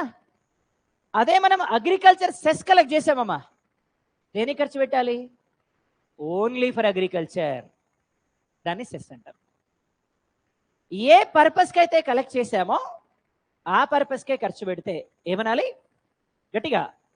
ట్యాక్స్ అంటే దేనికైనా కలెక్ట్ చేయొచ్చు, దేనికైనా ఖర్చు పెట్టచ్చు. దాన్ని ఏమనాలి మనం? గట్టిగా ఏమనాలమ్మా? ట్యాక్స్. బట్ దీన్ని ఏమంటాం మనం? అర్థమైంది కదా? రైట్. సో నెక్స్ట్, ఇవి డిఫరెంట్ టైప్ ఆఫ్ ట్యాక్సెస్ మనకి ఇండియాలో. ఆక్ట్రాయ్ ట్యాక్స్ అని ఒక ట్యాక్స్ ఉందమ్మా. ఏం ట్యాక్స్ అన్నా? Highest collected tax in villages ఏది అంటే విలేజ్ పంచాయతీస్ ఆక్ట్రాయ్ ట్యాక్స్. విలేజెస్లో హైయెస్ట్ కలెక్టెడ్ ట్యాక్స్ ఆక్ట్రాయ్ ట్యాక్సే. వాట్ ఎగ్జాక్ట్లీ ఆక్ట్రాయ్ ట్యాక్స్ అంటే, మన ఊర్లో ఇసుక క్వారీ ఉందమ్మా. ఇసుక క్వారీ ఉంది మన ఊర్లో. మన ఊరు నుంచి ఇసుక తీసుకుపోతున్నారు, గ్రామ పంచాయతీకి ట్యాక్స్ కట్టాలి. అది ఆక్ట్రాయ్ ట్యాక్స్. మన ఊర్లో కోల్ మైన్ ఉందమ్మా. మన దగ్గర నుంచి కోల్ దవ్వుకొని తీసుకుపోతున్నారు, పంచాయతీకి ట్యాక్స్ కట్టాలి. అది ఆక్ట్రాయ్ ట్యాక్స్. అర్థమైంది కదా? అంటే what is the highest collected tax in villages? Octroi tax. ఏం ట్యాక్స్ అన్నాం? గడిగా. రైట్. ఈ అన్నిటి ప్లేస్లో ఇప్పుడు మనకి జిఎస్టి అనేది వచ్చింది. మధ్యలో ఇంకో ట్యాక్స్ వచ్చింది 94-95లో, సర్వీస్ ట్యాక్స్. ఏం ట్యాక్స్ అమ్మా? ఎవరు ఇంట్రడ్యూస్ చేశారు అంటే రాజా చెల్లయ్య. ఏం పేరమ్మా? ఏం ట్యాక్స్ అమ్మా? ఏం సార్ సర్వీస్ ట్యాక్స్ అంటే? సర్వీసెస్ ఆఫ్ ది ప్రొడక్ట్స్ పైన ఇంపోజ్ చేసేటువంటి ట్యాక్స్ ని సర్వీస్ ట్యాక్స్ అంటారు. సర్వీసెస్ పైన ఇంపోజ్ చేసే ట్యాక్స్ అంటే ఏంటి సార్ అంటే, ఫర్ ఎగ్జాంపుల్ రాజా చెల్లయ్య ఏమన్నాడు సార్ అంటే, 3 సర్వీసెస్ మీద ట్యాక్స్ వేయండి అన్నాడు. ఏమేం సర్వీసెస్ అవి? ఒకటి బ్యాంకింగ్ సర్వీసెస్. బ్యాంకింగ్ సర్వీసెస్ మీద ట్యాక్సులు వేయండి అన్నాడు, నెంబర్ 1. రెండోది ఏమన్నాడు అంటే ఇన్సూరెన్స్ సర్వీసుల మీద ట్యాక్స్ వేయండి అన్నాడు. 3 టెలికాం సర్వీసుల మీద ట్యాక్స్ వేయండి అన్నాడు. ఈ 3 సర్వీసెస్ మీద ట్యాక్స్ వేయండి అన్నాడు. గవర్నమెంట్ ఏం చేసిందంటే 114 సర్వీసెస్ మీద ట్యాక్స్ వేసింది. ఆయన ఏం చెప్పిండమ్మా? 3 మీద ఏమన్నాడు? గవర్నమెంట్ ఏం చేసిందమ్మా? గట్టి చెప్పాలా? గవర్నమెంట్ ఏం చేసింది? 114 సర్వీసుల మీద వేసింది. అప్పటి వరకు 1000 రూపీస్ ఉన్న ఇన్కమ్ 1 lakh అయింది. రాజా చెల్లయ్యని ఫాదర్ ఆఫ్ ట్యాక్స్ రీఫార్మ్స్ అన్నారు. అనాలి కదా? ఎందుకు అనాలి? 1000 ఉన్న ఇన్కమ్ని 1,00,000 చేసిండు కదా ఆయన. అందుకే ఏమనాలా? నోరు మూసుకున్నాడు ఆయన. ఓ ఏంద్రా ఇది, నేనేం చెప్పినా మీరేం చేసిండ్రు? 3 మీద ఏమన్నా నేను 114 మీద వేసిర్రు, ఎవరికని చెప్తే నన్ను పట్టుకొని కొడతారు చెప్పిండు ఆయన. ఎవరైనా? Who is known as father of tax reforms? Raja Chelliah. ఏం పేరమ్మా? ఏమంటాం రాజా చెల్లయ్యని? తర్వాత 2003లో వ్యాట్ వచ్చిందమ్మా, వాల్యూ యాడెడ్ ట్యాక్స్. ఏమన్నా? What exactly value added tax? First state in India which introduced VAT, Haryana. Which state? In the world, France. World లో అయితే ఏంటది? VAT. గట్టిగా ఏంటి సార్ వ్యాట్ అంటే చూద్దాం ఒకసారి. ఒక ఫార్మర్ 1 కేజీ వీట్ పండించాడమ్మా, 1 కేజీ గోధుమలు పండించాడు ఒక ఫార్మర్. దీన్ని 100 రూపాయలకు అమ్మిండమ్మా, లేదు 10 రూపాయలకు అమ్మిండమ్మా కేజీ. ఒక ఫార్మర్ 10 రూపాయలకు అమ్మిండు. దీన్ని ఆశీర్వాద్ అనేటోడు కొనుక్కున్నాడమ్మా. పిండి బట్టి బ్యాగులలో నింపిండమ్మా, 100 రూపాయలకు అమ్మిండమ్మా. అర్థమైందా? కేజీ గోధుమల్ని పిండి బట్టి కలర్ఫుల్ కవర్లలో నింపి దాని మీద జిఎస్టీ వేసి వ్యాట్ వేసి ఇదంతా చేసి 100 రూపాయలకు అమ్మిండమ్మా. దీన్ని కరాచీ బేకరోడు కొనుక్కున్నాడమ్మా. మీకు తెలుసు కదా, ఇక పొద్దున్నే బస్తా ఇట్లా పోస్తారు, పొద్దున్నే ఇప్పి నీళ్లు పోస్తారు, తొక్కుతారు ఇక ఇట్లా. బేకరీలో ఐటమ్స్ ఎందుకమ్మా అంత టేస్ట్ ఉంటాయి? యుద్ధం మామూలు కాదు. ఆ టైంలో ఎన్ఏసిఎల్ వచ్చింది. ఎన్ఏసిఎల్ ఒకటేస్తే సంతోషమే, అమోనియం వేస్తేనే ప్రాబ్లం. అంతే కదా? Yes or no? రైట్. అదే మరి. కాబట్టి అన్నీ ఉంటాయి దాంట్లో. అమోనియం ఉంటుంది, ఎన్ఏసిఎల్ ఉంటుంది, సోడియం బైకార్బోనేట్ ఉంటుంది. మరి ఊకనే లొట్టలేసుకొని తింటారా? Is it right or not? మరి ఎంత టేస్ట్ ఉంటాయి, అవునా కదా? ఎందుకంటే మామూలు రియాక్షన్ కంటే మండిన తర్వాత ఇంకా వేడి చేసినాక రియాక్షన్ పెరుగుద్ది వీటికి. NaCl, ammonium, sodium bicarbonate. మీరు కెమిస్ట్రీలో చదువుకున్నారు కదా, వేడి చేస్తే వీటి రియాక్షన్ పెరుగుద్ది, టేస్ట్ ఎక్కువ వస్తుంది. Yes or no?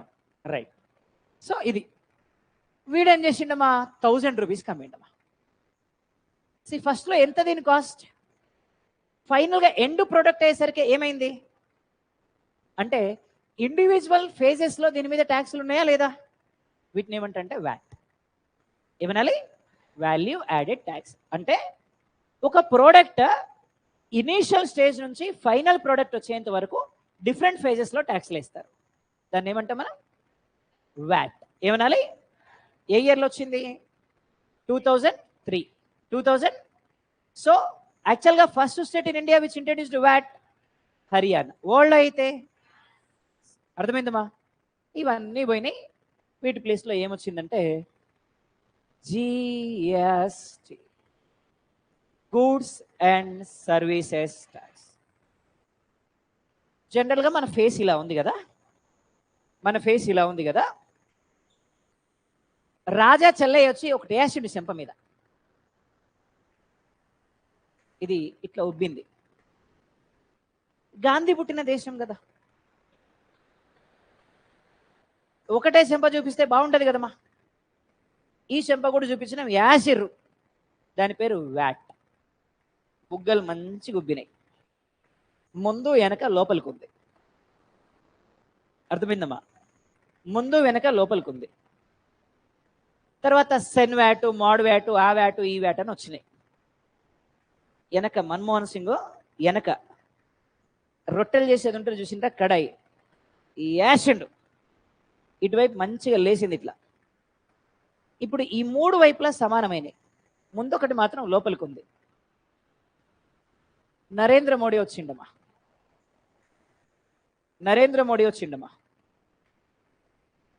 మోడీ వచ్చి మంచిగా గట్టి కడాయి ఉంటుంది చూసిండ్రా, గట్టిది. ఇప్పుడు మామూలుగా హోటళ్ళల్లో మందంది దోశలు వేయడానికి పెడతారు కదా, ఇనుముది పెద్దది తీసుకొని యాసండి ఇట్లా. ఇది కూడా మంచిగా ఉబ్బింది. అన్ని వైపులా సమానమైనయా లేదా? ఎవరు కొడితే అన్ని వైపులా సమానమైద్దో ఆయనే మోడీ. ఆ ట్యాక్సే GST. Is it right or not?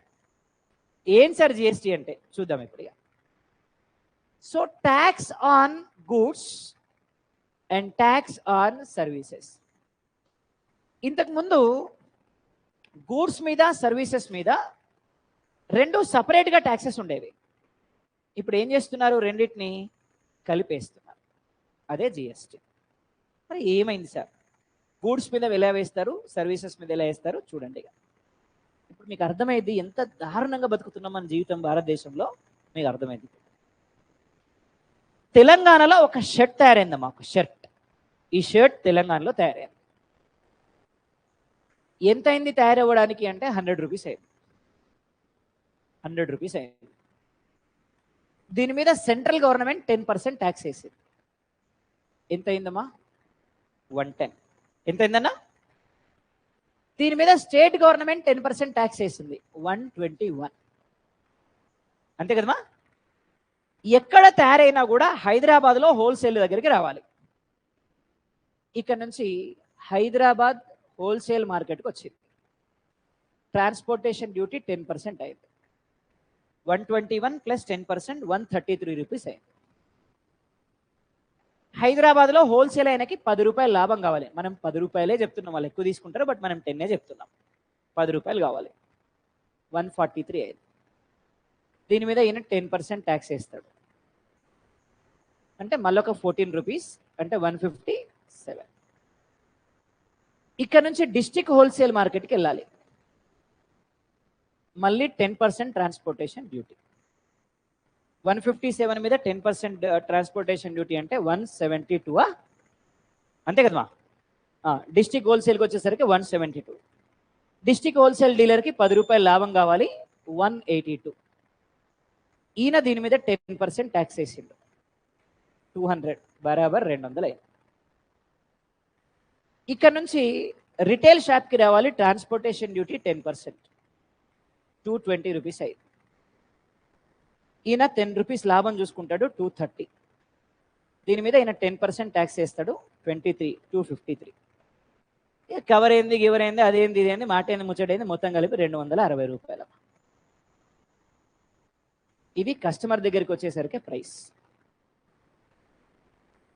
తెలంగాణలో తయారైన షర్టు తెలంగాణలో కస్టమర్ దగ్గరికి వచ్చేసరికి 260 రూపాయలు అయింది. Tax and tax, tax and tax, tax and tax, tax and tax, tax and tax. 100 రూపాయల వస్తువుకి 160 రూపాయల ట్యాక్స్. 100 రూపాయల వస్తువుకి 160 రూపాయల ట్యాక్స్. ఇక్కడ నుంచి ఆంధ్రప్రదేశ్ వెళ్ళాలి అంటే 100 రూపాయలు ఎక్స్ట్రా. Export import tax. అర్థమైందమ్మా? మధ్యప్రదేశ్ వెళ్ళాలంటే 200 రూపీస్ ట్యాక్స్.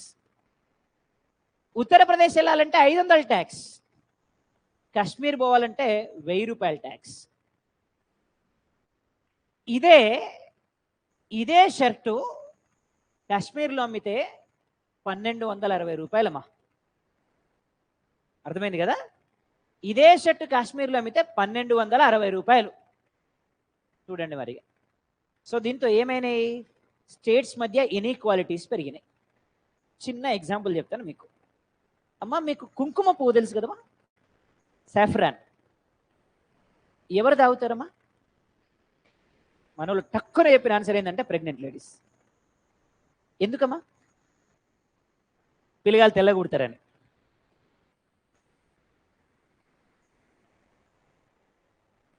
హెల్త్కి మంచిది.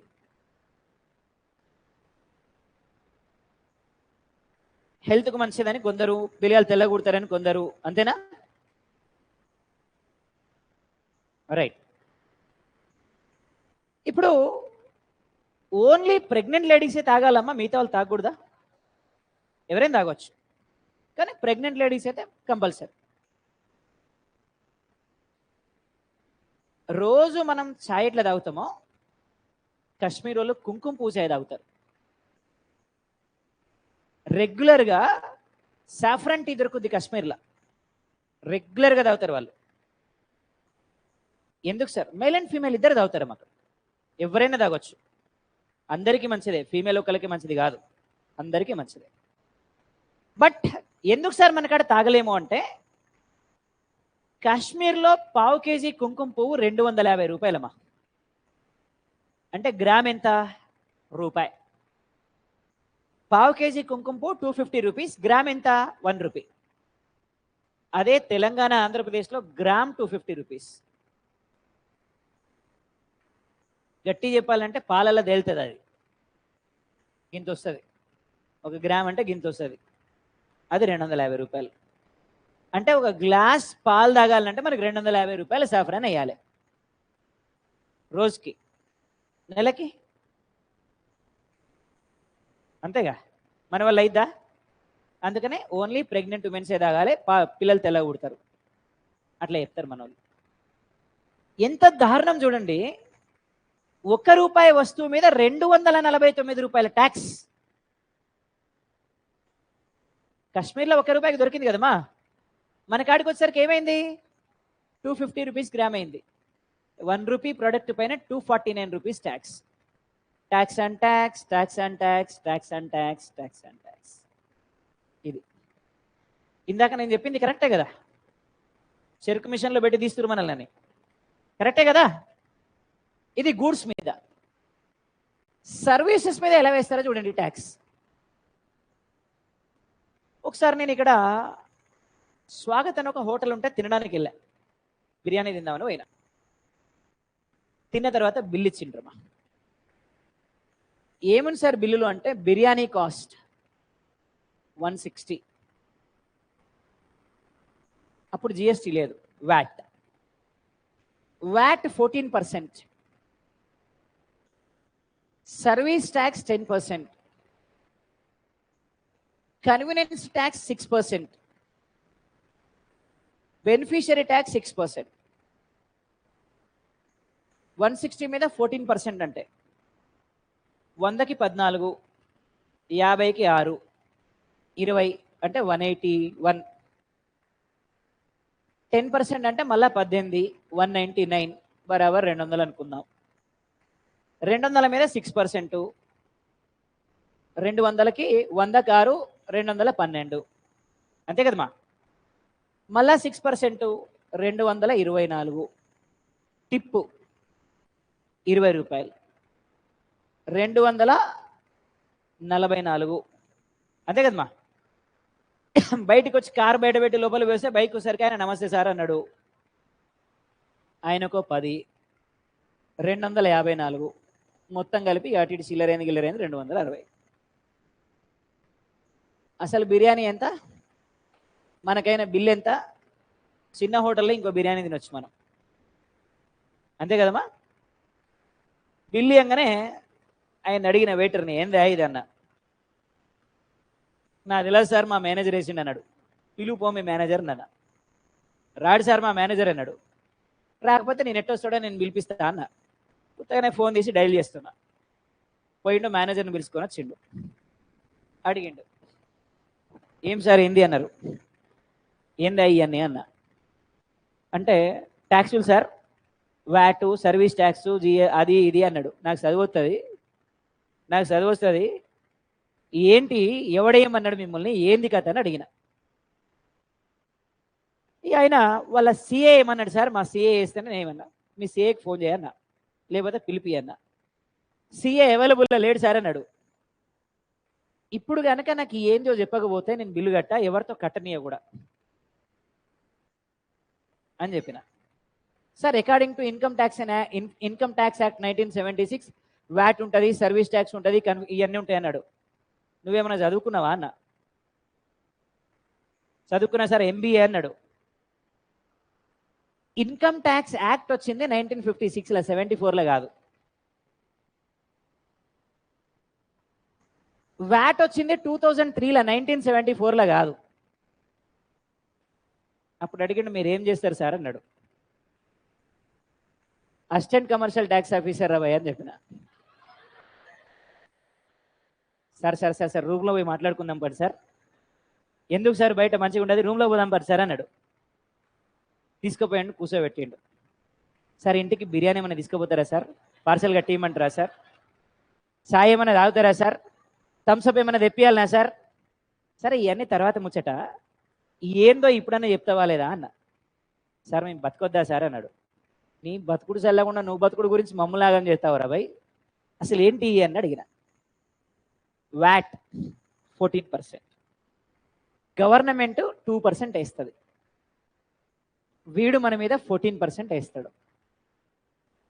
అర్థమైందమ్మా? ఈ 2% కూడా వీడు కట్టడు. ఉత్తముచ్చటది. ఈ సర్వీస్ ట్యాక్స్ ఏంద్రా భయ్ అని అడిగిన. ఇప్పటివరకు మీకు సేవ చేసిండ్రు కదా సార్, మీకు ప్లేట్లు పెట్టిండ్రు, అవి పెట్టిరు, ఇది చేసిరు, ఇది చేసిరు. మేము అడిగినామా? తెచ్చుకోం. నేను మా ప్లేట్ మేము తెచ్చుకోలేమా? ఏడుందో చెప్పు, మేము తెచ్చుకుంటాం. అంతే కదా?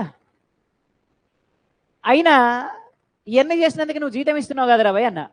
ఆ జీతం మేము ఇవ్వాలంటే మీరు ఇవ్వాలి కదా సార్ అన్నాడు. సరే, ఇదేంద్రా భయ్ అన్న. కన్వీనియన్స్ ట్యాక్స్ అన్నాడు. మరి ఇదేంటంటే కుషన్ చైర్లు, ముందు అక్వేరియంలు, సెంట్రల్ ఏసీ, చెమక్ చెమక్ లైట్లు, ఇవన్నీ పెట్టినందుకంట. నేను అడిగిన ఇవన్నీ, నేను ఇవ్వమన్నాను ఇవన్నీ. ఆకలేంద్రా భయ్, తినడానికి వచ్చిన కింద కూర్చోబెట్టి తింటానా లేదా? మండి వాడు పెట్టట్లేదా? అందరిని కూర్చొని గుంపుకు తినమన్నాడు. మండిలా మొత్తం గుంపుకు తినమంటాడా లేదా? నువ్వు కూడా అట్లే పెట్టు. బెనిఫిషియరీ ట్యాక్స్ ఇదేంద్రా భయ్ అన్న. సరే, ఇప్పుడు మీరు ముందు చిన్న టీవీ ఉంది, దూరం నుంచి పెద్దగా కనిపించట్లే, మళ్ళా వచ్చేటప్పటికి పెద్ద చేస్తాం సార్ అన్నాడు. మళ్ళా వచ్చేటోడు ఏమైనా బుద్ధి ఉండాలిరా నీ హోటల్కి, మళ్ళీ రావడానికి కూడా ఇప్పుడే ట్యాక్స్ కట్టాలి మేము. ఇదంతా ఉత్తముచ్చట. ఏముండయి. మరికి టిప్ ఏంద్రా భయ్ అన్న. సార్, ఇప్పటివరకు మీకు సర్వీస్ చేసినందుకు వాళ్ళకి ఇవ్వాలిగా సార్ ఏమన్నా. మరి ఇందాక సర్వీస్ ట్యాక్స్ అన్నావు కదరా భయ్, అది మేము ఇచ్చేసారు. మరి ఇదేంద్రా భయ్ మీరు ఇచ్చేది సార్. మరి అది కూడా మేమే ఇచ్చినాం కదరా భయ్, మా రూపంలో ఇస్తాం సార్. చూడ్రిగా, టిప్ కూడా వాడు దాంట్లోనే కలుపుతాడు బిల్లులా. ఈడు ఒక రౌండ్ బిల్లులో కలుపుతాడు, వాడు ఇంకో రౌండ్ సైజ్ ఆపుతాడు. అర్థమైందా? 2 సార్లు బాస్తారు. సింపుల్గా చెప్పాలంటే ఒక బిర్యానీ మీద మన దగ్గర నుంచి అక్రమంగా వసూలు చేసింది 100 రూపీస్. 100 rupees per day. ఒక హోటల్ వాడు 1000 బిర్యానీస్ అమ్మిండి అనుకోండమా, వాడు మన దగ్గర నుంచి అక్రమంగా వసూలు చేసింది ఎంత అంటే 1 lakh రూపీస్. నేను అడిగింది బిర్యానీ కాస్ట్ ఇవన్నీ కాదు, అక్రమంగా మన మీద దగ్గర నుంచి వసూలు చేసింది 1 lakh. ఇంటూ నెల రోజులకి 30 లక్షలు, ఇంటూ సంవత్సరానికి 3,60,00,000 రూపాయలు. 1000 బిర్యానీలు అమ్మే ఒక హోటలు మన దగ్గర నుంచి సంవత్సరానికి వసూలు చేసింది 3,60,00,000. అందులో 36 రూపాయలు కూడా కట్టాడు వాడు ట్యాక్స్. అర్థమైందమ్మా? చూడండి కన్జ్యూమర్ ఎంత నష్టపోతున్నాడు. Is it right or not? L B Nagar నుంచి మొదలు పెడితే పటాన్ చెరువు వేసేవరికి దాదాపు ఒక 15-20 వేల హోటళ్ళు ఉంటాయి, చిన్నవి పెద్దవి కలిపి 15-20 వేలు ఉంటాయి ఈజీగా. ఊకనే పెడుతుర్రు వాళ్ళు. బిర్యానీ అమ్మితే ఏం రాదానికి. ఇది కథ. అర్థమైందమ్మా? ఇది మొత్తం మీద మన దగ్గర వసూలు చేస్తుంది. ఇప్పుడు సెంట్రల్ గవర్నమెంట్ ఏం చెప్పిందంటే ఇవన్నీ లేవు రాబాయ్, నీ హోటల్ రిజిస్టర్ చేసుకోవాలి ఫస్ట్. మీకు GSTIN నెంబర్ ఇస్తాం మేము. దీని మీద 5% ట్యాక్స్ ఉంటుంది. CGST 2.5, SGST 2.5. ఇంతకు మించి వసూలు చేస్తే తీసుకుపోయి జైల్లో నెడతామని చెప్పింది. గుడ్డా బ్యాడా? Definitely good. నేనేమంటున్నంటే మీకు కేవలం నాలెడ్జ్ కాదు, ప్రశ్నించే తత్వం కూడా రావాలి. ఓ రోజు నేను ఎక్కడో పానీపూరి తిననే పోయినప్పుడు బిల్ వేసినాక చివరికి GST వేసిండు 5%. బండి మీద కాదు, నిలబడి ఏం తింటాం, కూర్చొని తిందామని చెప్పి కూర్చొని తినే హోటల్కి పోయినా. ఉంటాయి కదా బండార్లు గిండార్లు ఉంటాయి కదా, కూర్చొని తినే దానికి పోతే వాడు దీని మీద కూడా GST వేసిండు. అడిగిన నేను, what is this brother, what is GST అని అడిగిన. సార్, సర్వీస్ ప్రొడక్ట్స్ పైన సెంట్రల్ గవర్నమెంట్ GST పేరుతోటి 5% ట్యాక్స్ వసూలు చేస్తుంది సార్ అన్నాడు. ఎప్పటి నుంచి అని అడిగిన. నాకైతే తెలియదు సార్, మొత్తం మీద అయితే 5% వసూలు చేస్తాం సార్ మేము అందరి దగ్గర అన్నాడు.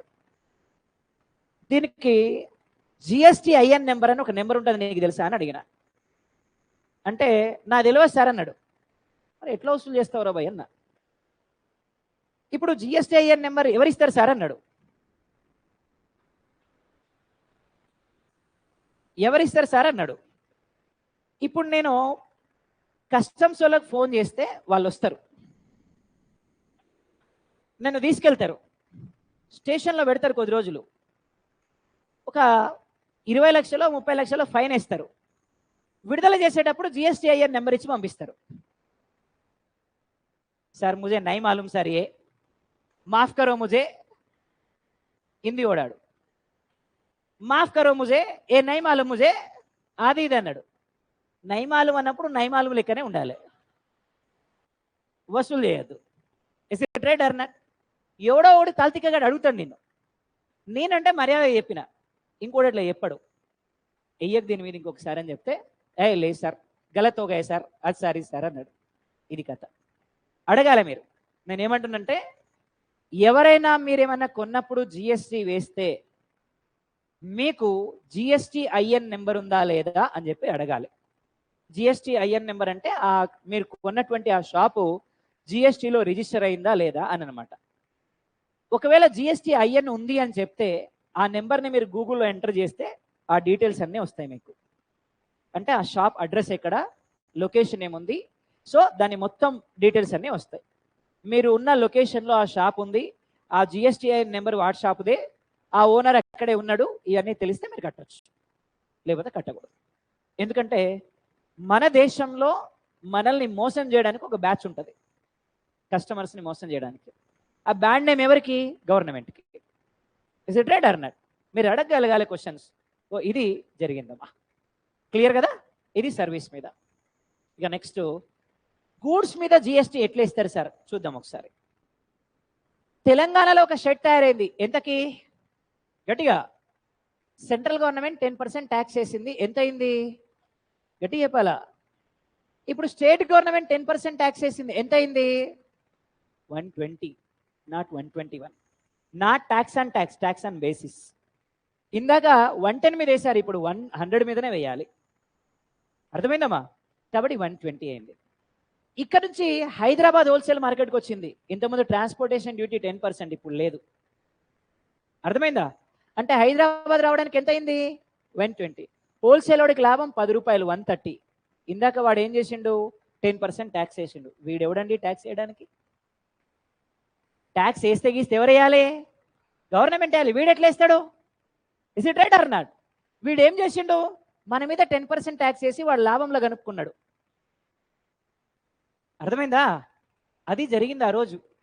అందుకే మీకు తెలుసో లేదో, GST వచ్చినప్పుడు సూరత్ నుంచి మొదలు పెడితే దేశంలో ఉండే బట్టల దుకాణాలంతా వారం రోజులు స్ట్రైక్ చేసారు GST వద్దని.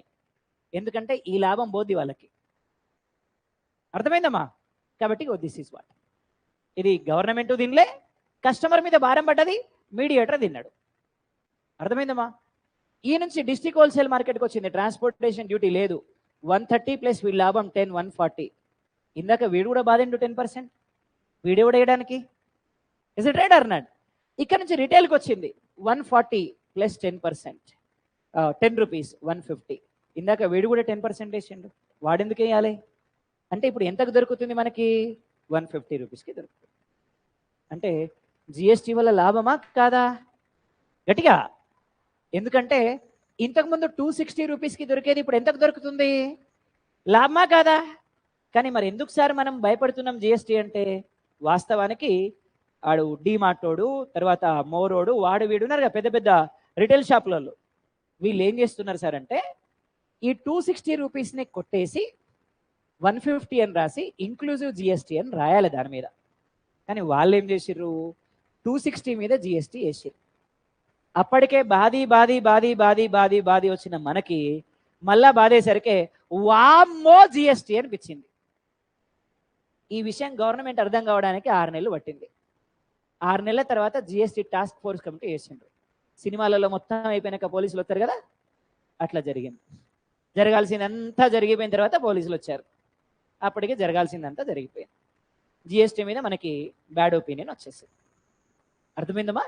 వాస్తవానికి GST is good, but implementation is fault. అర్థమైందమ్మా? సార్ ఇప్పుడు వరల్డ్లో GST ఇంట్రడ్యూస్ చేసిన ఫస్ట్ కంట్రీ ఏది అంటే France. Even VAT France, even GST France. మన ఇండియాలో GSTని రికమెండ్ చేసింది విజయ్ కేల్కర్. ఏం పేరమ్మా? యాక్చువల్లీ 1985లోనే రికమెండ్ చేశారు. మరి 122nd కాన్స్టిట్యూషనల్ అమెండ్మెంట్ బిల్లుని పార్లమెంట్లో ఇంట్రడ్యూస్ చేసాం జిఎస్టీ కోసం. According to 101 constitutional amendment GST implemented in India. ఏం ఇంప్లిమెంట్ అయిందమ్మా? ఏ కాన్స్టిట్యూషనల్ అమెండ్మెంట్ బిల్ అయితే 122nd. From 2017 July 1st GST implemented. అందుకే July 1st ని మనం ఎలా జరుపుకోవాలి? GST day. ఏం డేమా? మరి ఎన్ని టైప్ ఆఫ్ జిఎస్టీ ఉంటుంది సార్ అంటే, so total GST divided into 3 types. One is CGST, one is SGST, one is IGST. Central Goods and Services Tax, State Goods and Services Tax, Integrated Goods and Services Tax. Integrated దేని మీద అంటే exports and imports మీద. ఇంతకుముందు మనం ఏపీకి export చేస్తే ఒక price, యూపీకి export చేస్తే ఒక ప్రైస్, కాశ్మీర్కి ఎక్స్పోర్ట్ చేస్తే ఒక ప్రైస్ అన్నాం కదా. ఇప్పుడు అట్లా కాదు, ఏ స్టేట్కి ఎక్స్పోర్ట్ చేసినా యూనిఫామ్ ట్యాక్స్. దానివల్ల ఏమవుద్ది? Inequalities between the states decrease అవుతాయి. కానీ in real time this is not implementing. అర్థమైంది కదమ్మా? ఇది మరి జిఎస్టీలో బేస్ రేట్స్ ఉంటాయి. 0%, 5%, 12%, 18%, 28%. మీరు వాడే గూడ్స్ని బట్టి ట్యాక్స్ ఉంటుంది అన్నమాట. మళ్ళీ ఇవి ఎందుకు సార్? మనం వాడే గూడ్స్ని బట్టి tax. For example, Patanjali soap కొనుక్కున్నాం, గురుగారి సబ్బు, గురుగారి సబ్బు, రామ్దేవ్ బాబా గారి సబ్బు. మూలికలు మనయే, మనకాడనే తయారైంది, కంపెనీ మనదే, డబ్బులు కూడా మనయే. 0% ట్యాక్స్. ఎప్పుడు యవనంగా ఉండే సబ్బు తంతు, 5% ట్యాక్స్. సబ్బు మనదే, మూలికలు మనకాడియే, మనకన్నే తయారైంది, కంపెనీ మనదే, కంపెనీలో పెట్టుబడులు మనవి కావు, 5% ట్యాక్స్. సినిమా తారల సబ్బు 12% ట్యాక్స్. 12% ట్యాక్స్. అమ్మ, మీరు ఎప్పుడైనా లక్స్ యాడ్ చూసారా? హిమాలయ పరిమళాలతో తయారైన సబ్బు అని ఇట్లా రుద్దుకుంటూ పోతుంటుంది ఆమె. అబ్జర్వ్ చేసినమ్మా ఎప్పుడైనా? రైట్. విషయం ఏంది సార్ అంటే, హిమాలయాల పూలు పూస్తాయమ్మా? హిమాలయాల పూలు పూస్తాయా? మరి పూలే పోయినప్పుడు మరి పరిమళాలు ఎక్కడి? Is it right or not? రాజస్థాన్లో తయారైన గులాబీలు పట్టుకొచ్చి హిమాలయాలో పెట్టి హిమాలయాల పరిమళాలతో తయారైన సబ్బు అని చెప్తుంది ఆమె. ఏం రాసుకున్నాకనా? రాసుకునేకుంటుందా చల్లగా? రైట్. దాంట్లో ఏమన్నా మింటు పెట్టిరే ఏంది? రైట్. సో ఈ సబ్బు ఎందుకు సార్ అంటే, మన దేశంలో తయారైంది, మూలికలు కూడా హిమాలయాల్లో దొరికినాయి. Is it right or not? Company మనది కాదు, పెట్టుబడులు మనవి కావు. ఎంత పర్సెంట్? 18%. గదేం సబ్బు అమ్మ? తెల్లగా ఉంటుంది, పౌరమి గుర్తు. ఈ మధ్య మా ఆయన సాఫ్ట్ అయినాయి అంటే డవ్ సబ్బు. డవ్ సబ్బు అంటే కదా, ఈ మధ్య మా ఆయన సాఫ్ట్ అయినాయి ఇట్లా అంటుంటుంది కదా, ఆ సబ్బు. రైట్. అయితే ఈ యాడ్ చూసినప్పుడు ఏం చెప్తారంటే, క్రీమీ పాలతో తయారైన సబ్బు అని చెప్తుంది ఆమె. క్రీమీ పాలు. మన కాడ బర్రెలు పాలిస్తాయి, ఆవులు కూడా పాలిస్తాయి, క్రీమీ పాలు ఇవ్వవు. Is it right or not? మరి ఈ క్రీమీ పాలు ఆడిస్తాయి, ఫారిన్ కంట్రీలు ఇస్తాయి. అంటే అమెరికానో లేదంటే ఇంగ్లాండో ఆడిస్తాయి. అంటే ఇంగ్లాండ్ బర్రెల పాల సబ్బు ఇది, మన భాషలో చెప్పాలంటే. పొద్దున చెప్పుకున్నాం కదా మనం ఏమని, వాడు ఒకటేసారి ఒక 10 లీటర్లు కొనుక్కుంటాడు పాలు, ఫ్రిడ్జ్లో పెట్టుకొని రోజు తాగుతాడు. క్రీమీ పాలు కాబట్టి ఆడి ఇవ్వవు. అదే మన పాలు అయితే పొద్దున అయితే రేపు పొద్దున అయితే ఇరిగిపోతాయి. Is it right or not? So 18%. ఏం సబ్బు అన్నా? Dove. 28% Park Avenue. Park Avenue directly imported from London. So 28% tax. Park Avenue సబ్బు డైరెక్ట్లీ ఇంపోర్టెడ్ ఫ్రమ్ లండన్. అన్ని సబ్బులే, వాడే వాళ్ళ రేంజ్ వేరు. మనలాంటి సామాన్యులు గురుగారే దిక్కు మనకి, మనలాంటి సామాన్యులు గురుగారే మనకి దిక్కు. పతంజలి సబ్బు common people, below middle class. Below middle class ఎప్పుడు యవ్వనంగా ఉండాలనుకుంటారు కాబట్టి సంతూర్. మిడిల్ క్లాస్ సినిమా తార లెక్క మెరవాలనుకుంటారు కాబట్టి అబో మిడిల్ క్లాస్ ఎప్పుడు సాఫ్ట్ ఉండాలనుకుంటారు కాబట్టి డవ్. వీళ్ళంతా rich kids Park Avenue. Right. As it ఈజ్గా ఇది కాకపోయినా దీనికి ఈక్వల్గా ఉండే ప్రైస్ ఉండే సబ్బులు వాడినా మీరు దీంట్లో ఏదో ఒక కేటగిరీ అన్నట్టు. అర్థమైందమ్మా? ఇది 25 రూపాయల నుంచి 30 రూపాయల సబ్బు, ఇది 30 నుంచి 35 రూపాయల సబ్బు, ఇది 35 నుంచి 50 రూపాయల సబ్బు, ఇది 50 నుంచి 80 రూపాయల సబ్బు, ఇది 80+. అంతే. ఇప్పుడు మీరు దీన్ని బట్టి మీరు 18%, 28%, 9%, 12% డిసైడ్ చేసుకోవచ్చు. ఇక మనమైతే 0%. 10 రూపాయలు అంటే సైజ్ తక్కువ ఉందేమో, మరి సైజ్ తక్కువ సబ్బు తీసుకున్నావేమో. రైట్. అంటే సైజ్ తక్కువ ఉన్న సబ్బుల్ని కన్సిడర్ చేయరు, మినిమం వెయిట్ ఉంటుంది దానికి, అంతే. అర్థమైందా? నువ్వు 10 రూపాయల సబ్బు కొనుక్కో నాకు 0% ట్యాక్స్ ఏమంటే అయ్యారు. అర్థమైందా? రైట్. సో ఇది మొత్తం మీద మనకి జిఎస్టీ. ఓ క్లారిటీ వచ్చింది. రైట్. యా. సో మరి జిఎస్టీ ఇంప్లిమెంటేషన్ పైన అపాయింట్ చేసిన committee Subrahmanyam committee. So what is the name of the committee? Subramaniam committee, which is appointed in implementation of GST. GST implementation మీద appoint చేసిన కమిటీ అంటే ఏమన్నా? మరి ఇండియాలో ఉన్న జిఎస్టీ డ్యూయల్ జిఎస్టీ సిస్టమ్. ఏం system? Dual GST system. Actually this dual GST system which is adopted from Canada. ఎక్కడ తెచ్చుకున్నాం మనం? కెనడా నుంచి తెచ్చుకున్నాం మనం. ఏ GST? Dual GST system. Clarity వచ్చిందమ్మా. ఇట్లా వేస్తారనమాట GST. Actually, GST is good, but there is a problem in implementation. అర్థమైంది కదమ్మా? ఇవి ఓవరాల్గా మనకి ట్యాక్స్లు మన ఇండియాలో. ఇప్పుడు అసలు ఫిస్కల్ పాలసీ గురించి మాట్లాడదాం. ఏమైందమ్మా? అవుదా?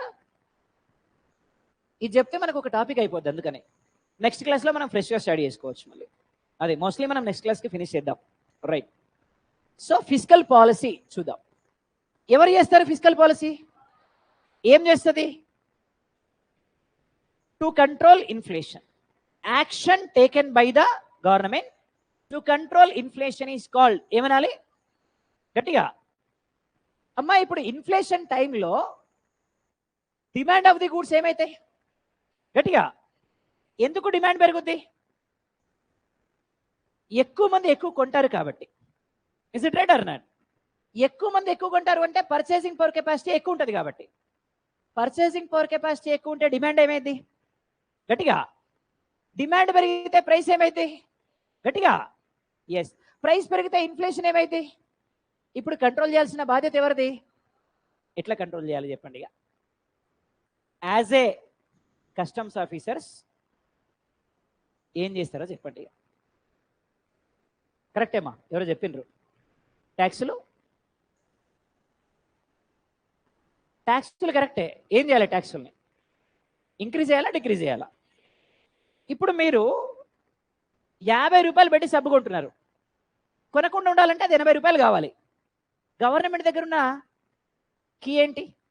ట్యాక్సెస్. ఏం చేస్తుంది? గట్టిగా అంతే.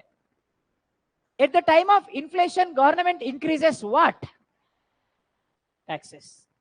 ట్యాక్సెస్ పెంచితే ప్రైస్ ఆఫ్ ది గుడ్స్ ఏమైతాయి? ఆటోమేటిక్గా పర్చేసింగ్ పవర్ కెపాసిటీ, ఆటోమేటిక్గా ఇన్ఫ్లేషన్ కంట్రోల్ అయ్యింది. అర్థమైంది కదమ్మా? First point. What about subsidies? Increase or decrease? గట్టిగా at the time of inflation subsidies decrease. ఎందుకంటే ఎక్కువ మంది ఎక్కువ కొనడానికి కారణం సబ్సిడీసే. పుక్కడికి వస్తున్న డబ్బులతో ఎక్కువ కొంటున్నారు. వాళ్ళకి ఈడ ఆపేస్తే కొనడం ఆపేస్తారుగా, అందుకని ఆపేస్తాం. సబ్సిడీస్ ఏమవుతాయి? గట్టిగా at the time of inflation government borrowing మనీయా, లెండింగ్ మనీయా? బారోయింగ్ అంటే తీసుకోవడం, లెండింగ్ అంటే ఇవ్వడం. ఇన్ఫ్లేషన్ టైంలో గవర్నమెంట్ తీసుకుంటుందా, ఇస్తుందా? నా క్వశ్చన్ మీకు అర్థమైంది కదమ్మా?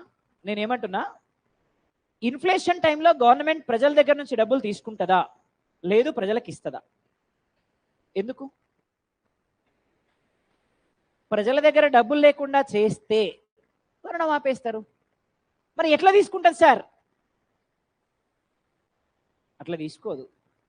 ట్యాక్సులు పెంచితే ప్రతిసారి ఊరుకోరు ప్రజలు. ఎట్లా తీసుకుంటుంది? ఇప్పుడు నా దగ్గర 1,00,000 రూపాయలు ఉన్నాయమ్మా, ఎగ్జాంపుల్ 1,00,000 ఉన్నాయి అనుకోండి. ఉత్తగానే అట్లా అకౌంట్లు ఉన్నాయి, ఏముంది దానివల్ల లాభం అనిపిస్తుంది. బ్యాంక్ ఏం చేసిందంటే saving account deposits, fixed deposits, recurring deposits మీద రేట్ ఆఫ్ ఇంట్రెస్ట్ 20%కి పెంచినవి అన్నది. నాకు అందులో ఒక టక్కున ఆలోచన వస్తుంది. 1,00,000 రూపాయలు అకౌంట్ ఉండే వాళ్ళు బ్యాంకులో వేసినాం అనుకో, 20% ఇంట్రెస్ట్ వస్తుందిగా, తీసుకుపోయి బ్యాంకులో వేస్తా. బ్యాంకులో వేసినామంటే గవర్నమెంట్ దగ్గర ఉన్నట్టే కదా. అట్లా బారోయింగ్ మనీ. ఏమన్నా ఏ టైంలో? ఇన్ఫ్లేషన్ టైంలో గవర్నమెంట్ బారోయింగ్. గట్టిగా అమ్మా, ఇన్ఫ్లేషన్ టైంలో సర్ప్లస్ బడ్జెటా, డెఫిసిట్ బడ్జెటా? Surplus or deficit? సర్ప్లస్ అంటే మిగుల అప్ప. డెఫిసిట్ అంటే ఇప్పుడు ఇన్ఫ్లేషన్ టైంలో సర్ప్లసా డెఫిసిటా? ఇప్పుడు what is the highest expenditure of the government? Government దేనికోసం ఎక్కువ ఖర్చు పెడుతుందమ్మా? Very good. దేనికోసం? Subsidies. Subsidies in the form of welfare schemes. ఇప్పుడు ఇన్ఫ్లేషన్ టైంలో వెల్ఫేర్ స్కీమ్స్ పెరిగినాయా తగ్గినాయా? తగ్గినాయి అంటే గవర్నమెంట్ ఎక్స్పెండిచర్. గవర్నమెంట్ ఎక్స్పెండిచర్ తగ్గింది అంటే సర్ప్లసా డెఫిసిటా? సర్ప్లస్. గవర్నమెంట్ ఖర్చు తగ్గింది అంటే సర్ప్లసే కదమ్మా. This is what fiscal policy at the time of inflation. Inflation టైంలో ట్యాక్సెస్ ఏమవుతాయి? గట్టిగా. ఇన్ఫ్లేషన్ టైంలో ట్యాక్సెస్ ఏమవుతాయి? సబ్సిడీస్ ఏమవుతాయి? Borrowing money from the people. Borrowing money from the ఇంకా ఏ బడ్జెట్? Surplus budget. ఏ బడ్జెట్? డిఫ్లేషన్ టైంలో ఏమైంది? ప్రజల దగ్గర కొనడానికి డబ్బులు లేవు. అప్పుడు గవర్నమెంట్ ట్యాక్సులు తగ్గిస్తే వస్తువుల ధరలు తగ్గుతాయి. కొంటారా లేదా? కాబట్టి ట్యాక్సెస్ ఏం చేయాలి? మరి సబ్సిడీస్ ఏం చేయాలి? ఒక వే ట్యాక్సులు తగ్గిస్తే కొంటారు, ఇంకో వే పెన్షన్ ఎక్కువ ఇస్తే కొంటారు. అప్పుడు సబ్సిడీస్ ఏం చేయాలా? ఇంక్రీజ్. ఏం చేయాలమ్మా? నెక్స్ట్ బారోయింగా, లెండింగా? ప్రజలకు ఇవ్వాలి. Lending to the public. సర్ప్లసా డెఫిసిటా? గట్టిగా deficit. This is called fiscal policy. ఇది అర్థం కావాలంటే ఇంతకుముందు చెప్పిందంతా అర్థమైతేనే ఇది అర్థమవుతుంది. అర్థమైందమ్మా? So this is what going to be happen at the time of inflation. So inflation టైంలో ట్యాక్సెస్ ఇంక్రీజ్, ఇన్ఫ్లేషన్ టైంలో సబ్సిడీస్, ఇన్ఫ్లేషన్ టైంలో గట్టిగా. ఇప్పుడు చూద్దాం ఇన్ఫ్లేషన్, డిఫ్లేషన్. ఎవరెవరు యాక్షన్? ఆర్బీఐ. ఆర్బీఐ తీసుకునే యాక్షన్ గట్టిగా. గవర్నమెంట్ అయితే మానిటరీ పాలసీలో భాగంగా R R, reverse repo rate, CRR, SLR all are increase. ఇక్కడ ట్యాక్సెస్ గట్టిగా. ట్యాక్సెస్ ఇంకా subsidies decrease. Borrowing money from the people. A budget? Nice. Okay. Deflation.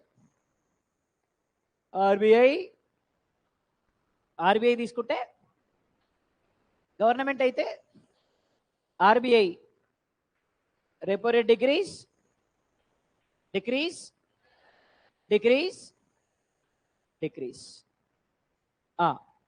Taxes decrease, increase, lending money ఇంతే. ఇది monetary policy and fiscal policy. Okay, ఇక మిగిలింది మనకి ఏంటమ్మా? Industrial policies ఒకటి, మైక్రో ఎకానమీ ఒకటి, బడ్జెట్ అండ్ సర్వే ఒకటి, రైట్? అవి నెక్స్ట్ క్లాస్లో ఫినిష్ చేద్దాం, రైట్? Fine, thank you.